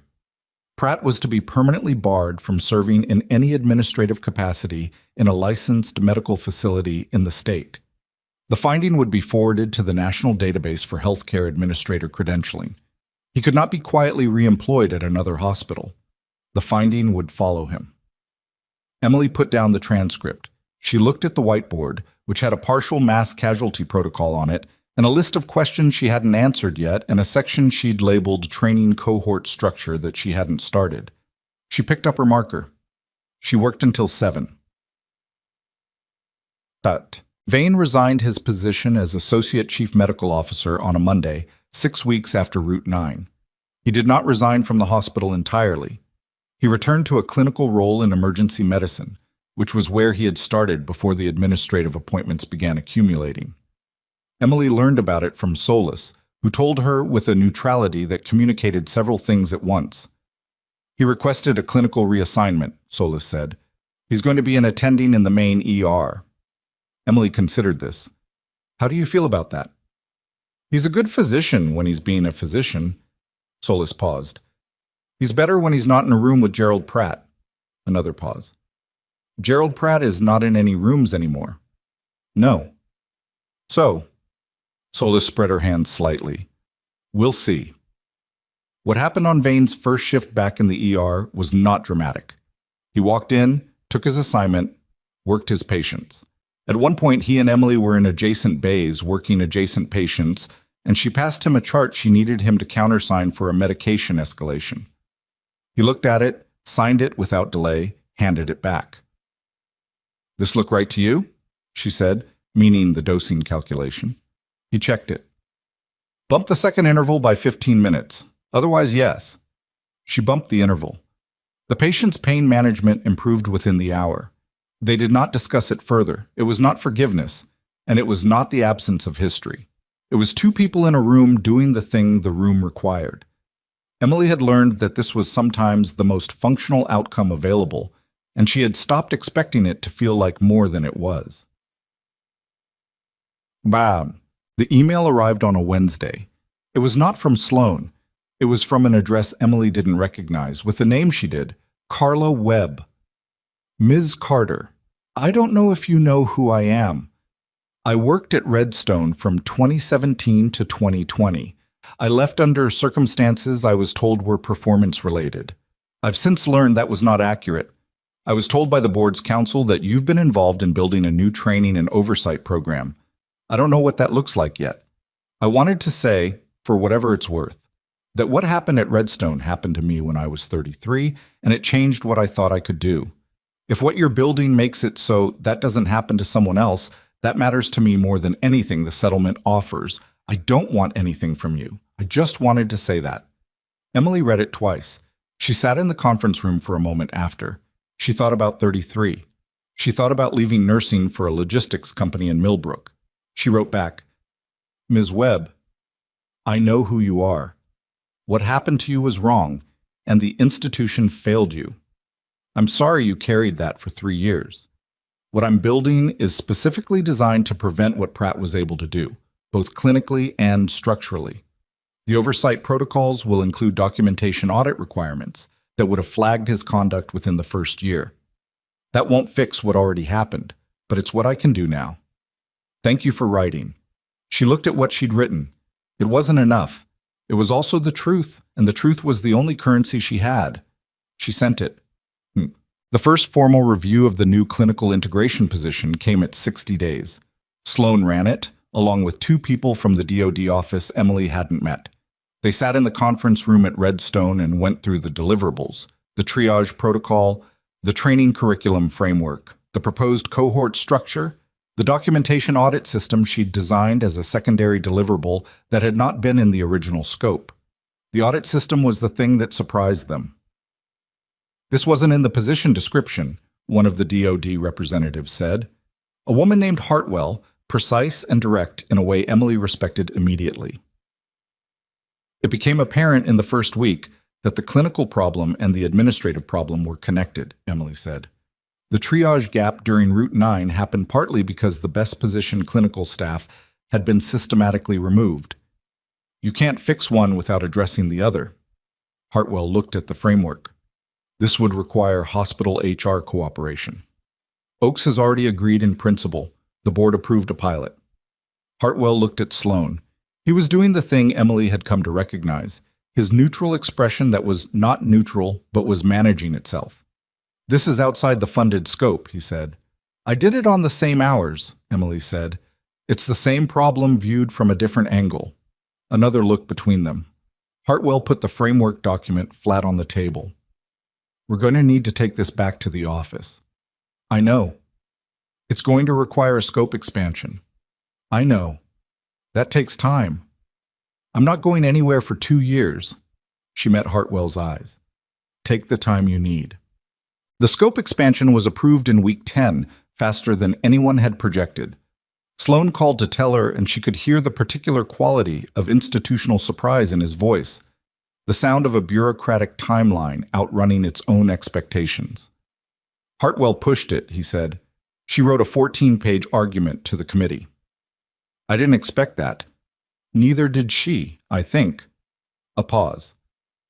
She found your documentation audit framework sound, more than sound. Another pause. She said the only person who would have built it was someone who had seen both sides of what it was supposed to prevent. Emily sat with that. She thought about KHAR, which had taught her how people survived when the system failed them. She thought about Gerald Pratt, which had shown her how the system could be made to fail people. She thought about Carla Webb in Millbrook, in a logistics company, carrying a story she hadn't chosen. Tell Hartwell thank you, she said. You can tell her yourself. She wants a call. Set it up. She hung up and looked at the whiteboard. The protocol was nearly final.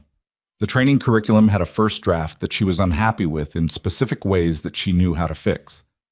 The documentation audit system had a name now, the Clinical Record Integrity Framework, which Oakes had suggested, and which Emily thought was slightly bureaucratic but also accurate, and sometimes accurate was enough.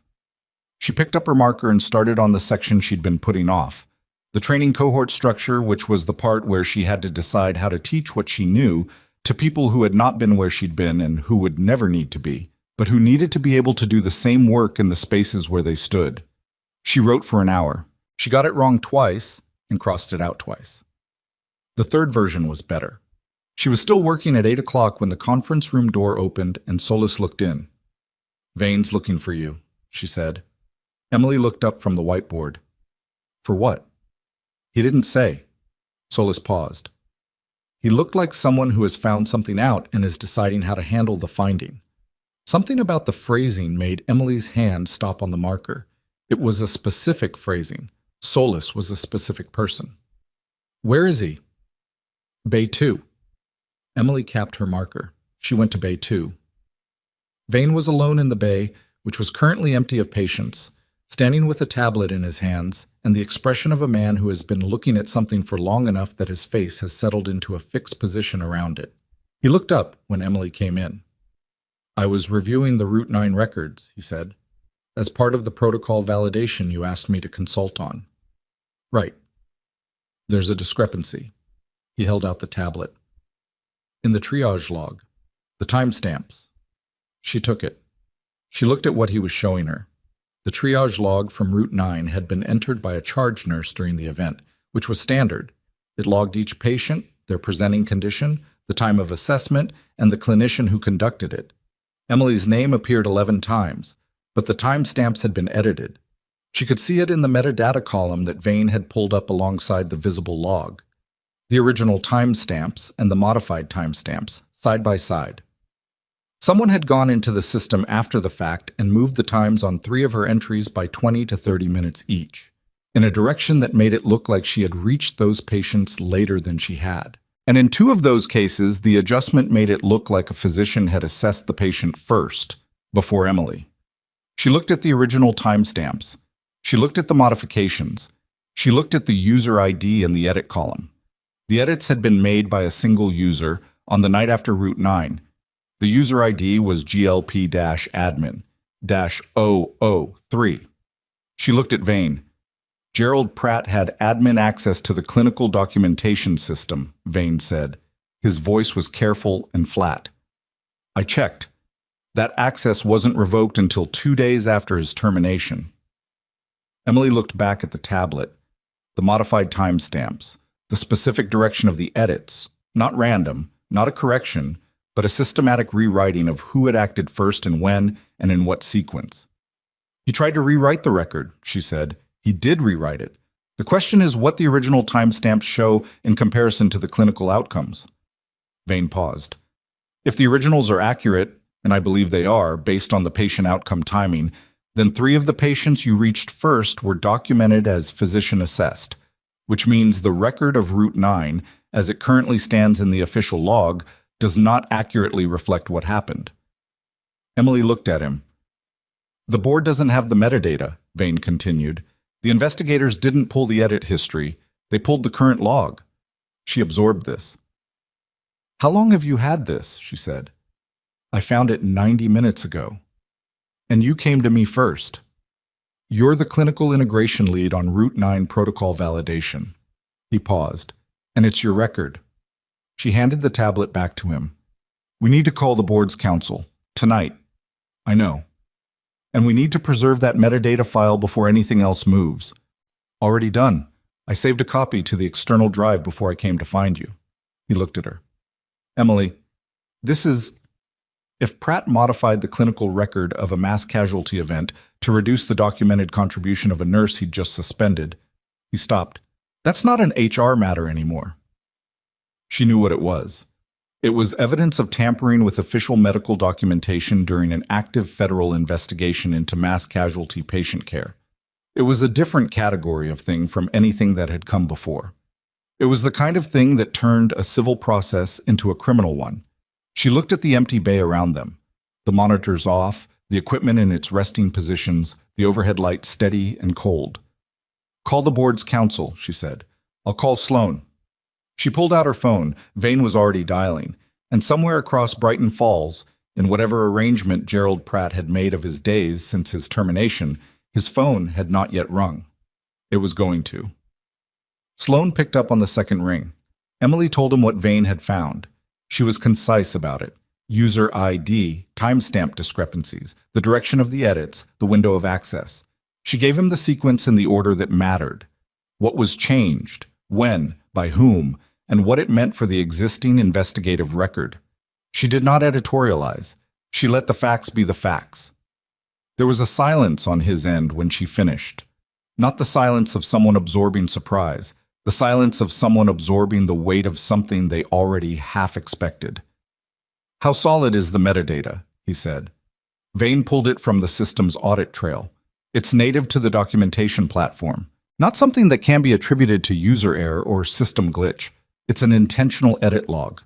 Timestamps, user credentials, modification type. She paused. He's already copied it to an external drive, and I'm asking him to email it to both of us right now. Tell him to hold on the email. I need to get a federal records preservation order before anything moves through any channel that isn't secure. His voice had shifted into something efficient and clipped. Emily, this is no longer a civil matter. I know. Tampering with medical records in the context of a federal investigation into a mass casualty event, that's a criminal exposure, potentially significant. I know what it is. Are you all right? The question surprised her. Not the words, but the timing. Sloan had been professional and precise in every interaction, and the pivot to that question right there was not something she'd expected. I'm fine, she said. I'm standing in an empty bay at Redstone with a physician who just found evidence that the man who suspended me also tried to rewrite the clinical record of the worst shift this hospital has had in years. She looked at Vane across the bay. He was on his own phone, talking quietly. So I'm fine, and I'm also very tired of finding out what Gerald Pratt did. Sloan was quiet for a moment. We're going to handle this correctly. That means it moves on its own timeline. I understand timelines. I know you do. Another pause. Don't talk to anyone at the hospital administration level tonight. Not until we have the preservation order. Can you get Vane to hold? Yes. Good. I'll call you back in an hour. He hung up. Emily lowered her phone and looked at Vane. We hold, she said. He's getting a federal records preservation order. Vane nodded. He had the careful expression of a man who is seeing the full scope of something for the first time and is deciding how to be useful in it. I'll stay until you hear back. You don't have to. I found it. He looked at the tablet in his hand. I'll stay. Yeah. The hour became 2. They sat in the empty bay without pretending there was something else to do. At one point, Vane got coffee from the machine in the break room and brought back 2 cups without asking, which Emily took without comment. It was bad coffee. She drank it anyway. Sloan called back at 10:43. The preservation order was in place. The audit trail had been flagged and locked by the platform's federal compliance protocol. A digital forensics team from the DoD's investigative division was being dispatched to pull the full record in the morning. There's something else, Sloan said. The forensics team ran a preliminary scan remotely once the preservation order was in. The GLP-admin-003 credential wasn't only used on the Route 9 triage log. Emily straightened. The same credential accessed and modified 8 other clinical records over a 14-month period. 4 predate Route 9. 4 are from the weeks after. He paused. Some of those records correspond to the personnel cases from Pratt's tenure. We think he was building retroactive clinical justification for staff removals he'd already engineered on the administrative side. The bay was very quiet. He was manufacturing clinical evidence, Emily said. That's what it looks like. We'll know more after tomorrow's forensics poll. Sloan's voice was steady. Emily, I want to be clear about what's going to happen now. This goes to federal prosecutors. This is not an HR board. This is not a licensing committee. This is a federal investigation into the falsification of medical records and obstruction of a government investigation. Pratt's attorney is going to find out about this within 24 hours, and when he does, the entire character of this case changes. She thought about the 14-page argument Hartwell had written for the scope expansion. She thought about Carla Webb in Millbrook. She thought about the 8 names on Oakes's list and the 4 records that predated Route 9 and the 4 that came after, each one a person, each one a story she didn't fully know. Does Oakes need to know tonight? She said. I'd like to wait until the forensics team has completed the pull. 24 hours. Can you manage that? Yes. Go home, he said. There's nothing else you can do tonight that will help. She stood in the bay for a moment after hanging up. Vane was watching her. Federal, he said. It wasn't a question. Federal. He sat with that. He looked at the floor, then at the tablet he'd set on the empty gurney beside him. I should have reviewed those records earlier. As part of the standard post-incident audit, I should have caught this weeks ago. The edit timestamps were in metadata. Nobody looks at metadata in a standard audit. I'm looking at it now because you asked me to validate the protocol. If you hadn't stopped. If I hadn't asked you, someone else would have found it eventually. The forensics team probably would have, once Pratt's conduct came under the kind of scrutiny it's under now. She picked up her jacket. Vane, you found it, and you came to me the same night. That's the thing that matters. He looked at her. He had the expression of a man who is used to being the person in the room who determines what matters and has not fully adjusted to a situation where someone else is doing it. Go home, she said. He went. The forensics team finished their pull at 4 in the afternoon the next day. By 6, Sloan had a preliminary report. By 7, Emily was in a conference call with Sloan Hartwell, the board's legal counsel, and a federal prosecutor named Diana Marsh, who spoke in precise, undecorated sentences that Emily immediately trusted. Marsh said, "The credential GLP-admin-003 was used to access and modify 11 clinical records across 14 months. The modifications fall into 3 categories. First, alteration of patient assessment timestamps to reassign clinical credit from nursing staff to physicians. Second, insertion of false notation entries in personnel-linked records to support documented performance concerns. Third, deletion of positive notation entries, but commendations, successful escalations, clinical flags that proved correct, that would have contradicted the administrative narrative being built against specific staff members." She paused. "This is not careless. This is systematic. Someone who understood how clinical documentation works and used that understanding to weaponize the record." Nobody on the call said anything for a moment. 11 records, Emily said. "You said 8 last night." "We found 3 additional instances in the morning poll." Marsh's voice was steady. 2 nursing staff, 1 physician's assistant. All 3 were involved in cases where Pratt's conduct was later questioned. A pause. "Ms. Carter, your record was the most extensively modified. 7 individual entries, 4 of which directly affected the Route 9 triage log." Emily looked at the wall of her apartment. She was sitting at her kitchen table, the same place she'd read the DOD letter weeks ago, the same coffee mug. 7 entries. During a mass casualty event, rewritten to make her presence smaller, her actions later, her decisions secondary. "What happens now?" she said. "We present findings to a grand jury within the next 30 days. Given the scope and the federal nexus, federal investigation obstruction, medical record falsification in a federally regulated facility, I expect an indictment." Marsh paused. "Pratt's attorney has been notified of the escalation. He filed for an emergency injunction to stop the forensics review this morning.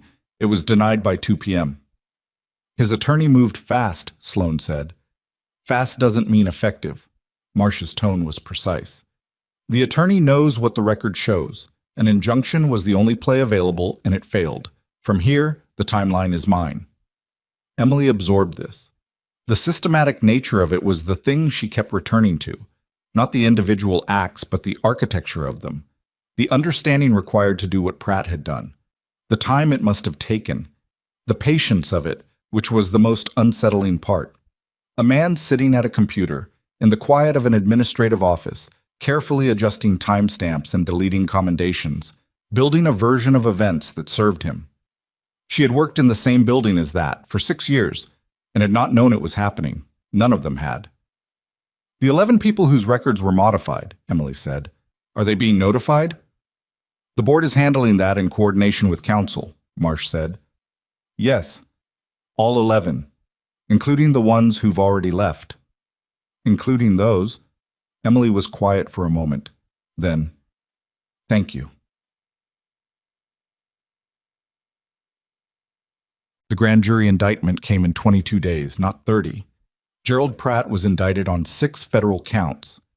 3 counts of falsification of medical records in a federally regulated facility, 2 counts of obstruction of a federal investigation, and 1 count of wire fraud connected to the email communications with Vane that had been used, the prosecution argued, to facilitate the administrative removal of staff through fraudulent means.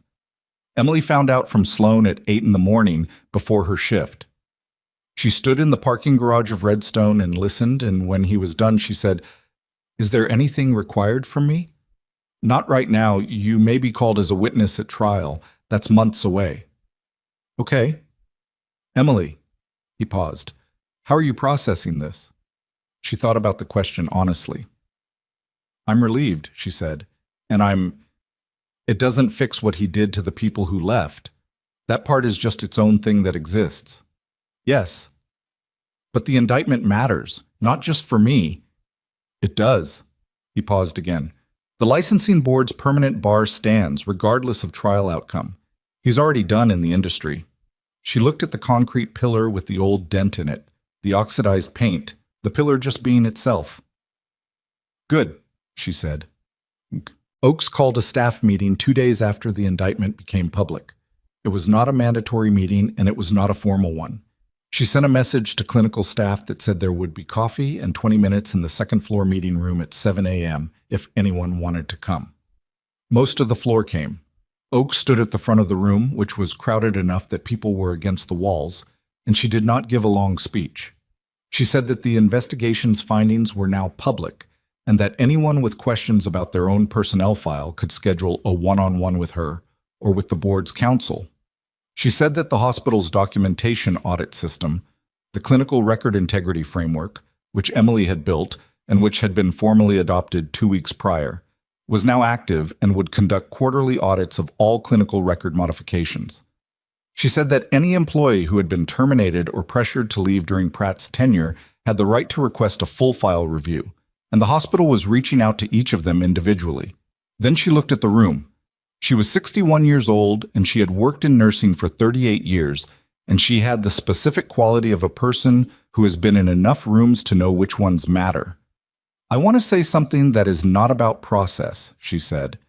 This institution failed people, not accidentally, deliberately, and it failed them in a way that was designed to be invisible. She paused.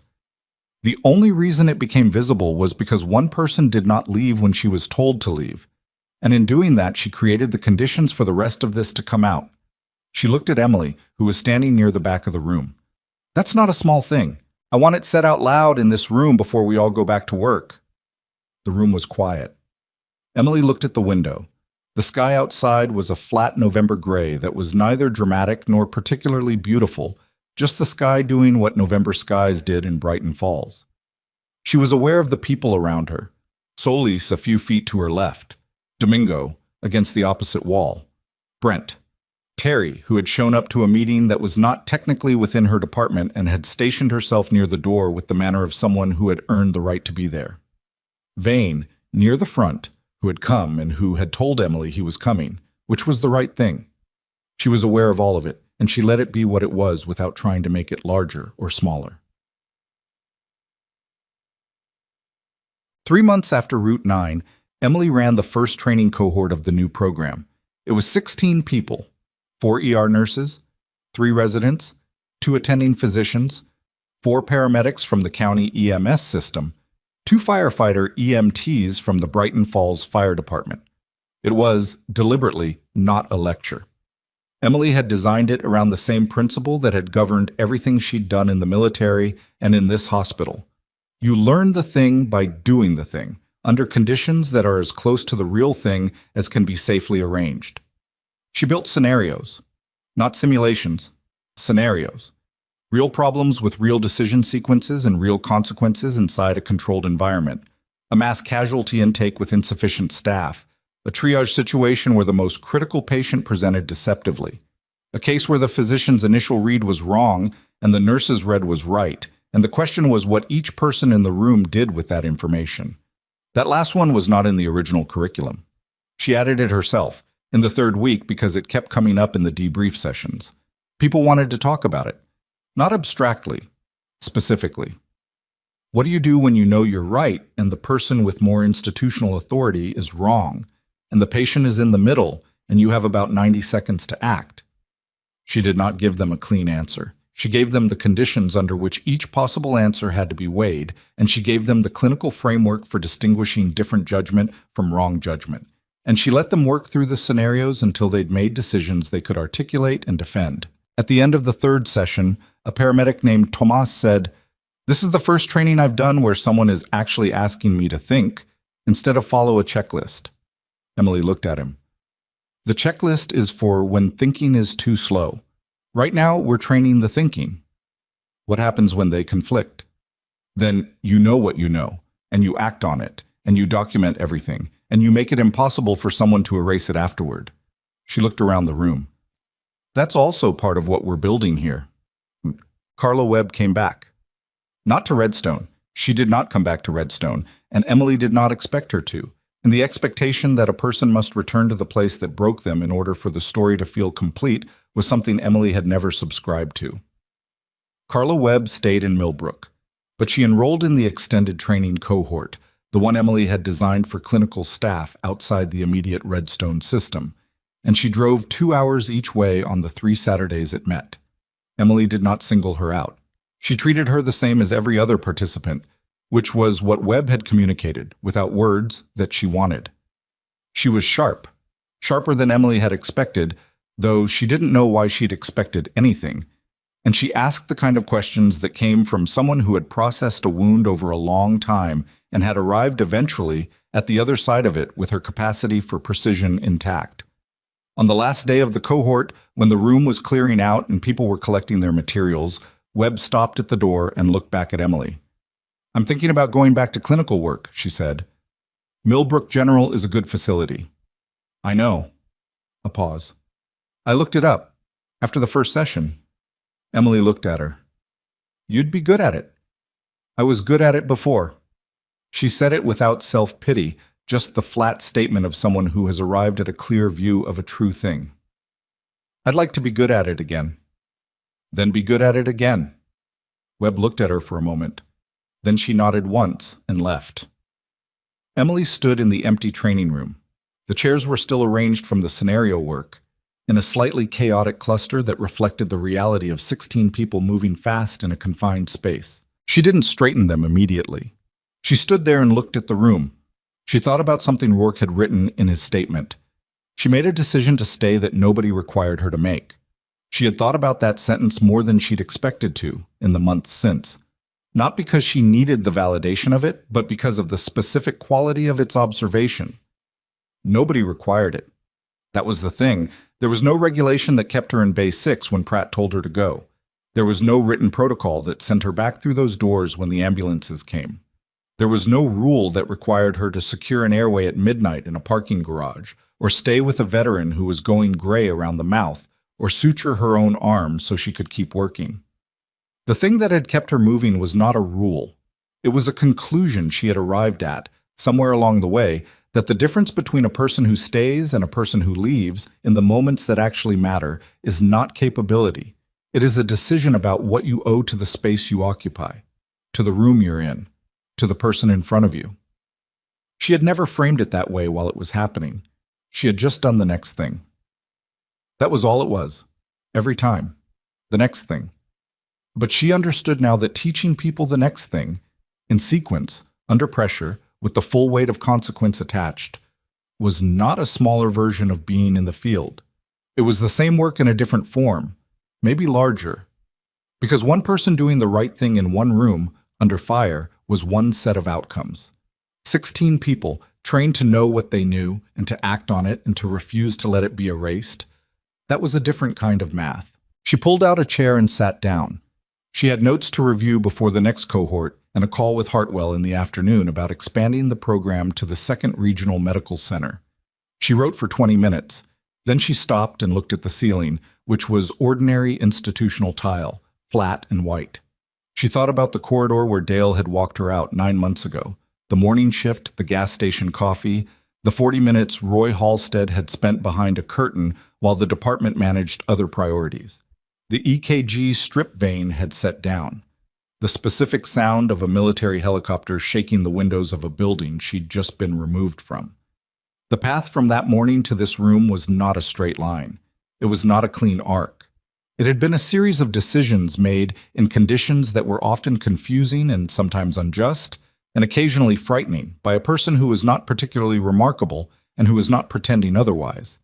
She had been wrong before. She had missed things. She had made clinical calls that were right and a few that were close calls, and one, in her second year, that still woke her up occasionally at 3 in the morning with the specific clarity of retrospect. She was not a hero. That word had never sat right on her and didn't now. She was a person who had decided in small moments and large ones that the patient in front of her mattered more than the comfort of the situation around her. And she had paid for that decision more than once in ways that were not fair. And the unfairness had been real, and it had cost her, and she had not pretended otherwise. But she was here. The work was here. The room was full of chairs that still needed straightening from 16 people who had spent 3 Saturdays learning to think and act and document and refuse to disappear. She got up. She straightened the chairs. The trial was set for the following spring. Emily was listed as a witness for the prosecution. Pratt's attorney had entered a not guilty plea on all 6 counts, which was his right and which surprised exactly no one. The process would take the time it took. The week the trial date was announced, Emily was running her 3rd cohort. She was in the middle of the triage scenario, the one with the deceptive presentation, where the critical patient looked stable and the stable patient looked critical, when her phone buzzed in her pocket. She ignored it. She was in the middle of something. After the session, she checked it. A text from Roy Halstead. A photograph. Himself and his son at what appeared to be a football game. Halstead in a heavy coat and a scarf, color back in his face, looking like someone who had been given time he hadn't been sure he would get, and was using it correctly. Beneath the photo, still breathing. Thought you'd want to know. She looked at the photograph for a moment. Then she typed back. Good. Stay warm. She put her phone away. She went back to the training room to set up for the afternoon session, which was the documentation module, the one that covered what to record, how to record it, and what to do when you believe a record has been altered. She had written that module herself, from scratch, in language that was clinical and precise and completely clear, and she had run it 6 times now and refined it twice, and it was, she thought, probably the most important thing she had built. She set up the materials. She arranged the chairs in the configuration that worked best for the scenario work. The participants would arrive in 20 minutes. She was ready. The hallway outside the training room was the main corridor of Redstone Medical Center, the same hallway where Dale had once walked beside her toward the exit. She passed through it every day now on the way to and from the room. The same floors, the same lights, the same institutional quality of a space that had witnessed a great deal and recorded none of it. It looked exactly the same as it always had. She was not the same. That was the thing. The hallway didn't change for you. You changed for you, in whatever direction the decisions you made carried you, and the hallway just kept being the hallway, indifferent and continuous, and you walked through it carrying whatever you'd become. She walked through it now and into the room and waited for the work to begin. Some people wait their whole lives to be recognized for what they already are. Emily Carter had stopped waiting for that a long time ago. She had simply kept moving. Through Bay 6 and through the corridor and through 11 hours in Kahar Province and through an empty parking lot in October and through a break room with a dried coffee ring on the table and through 16 chairs arranged imperfectly by people who were learning to be better at something that mattered. She had not waited to be seen. She had stayed. And that, in the end, was the whole of it.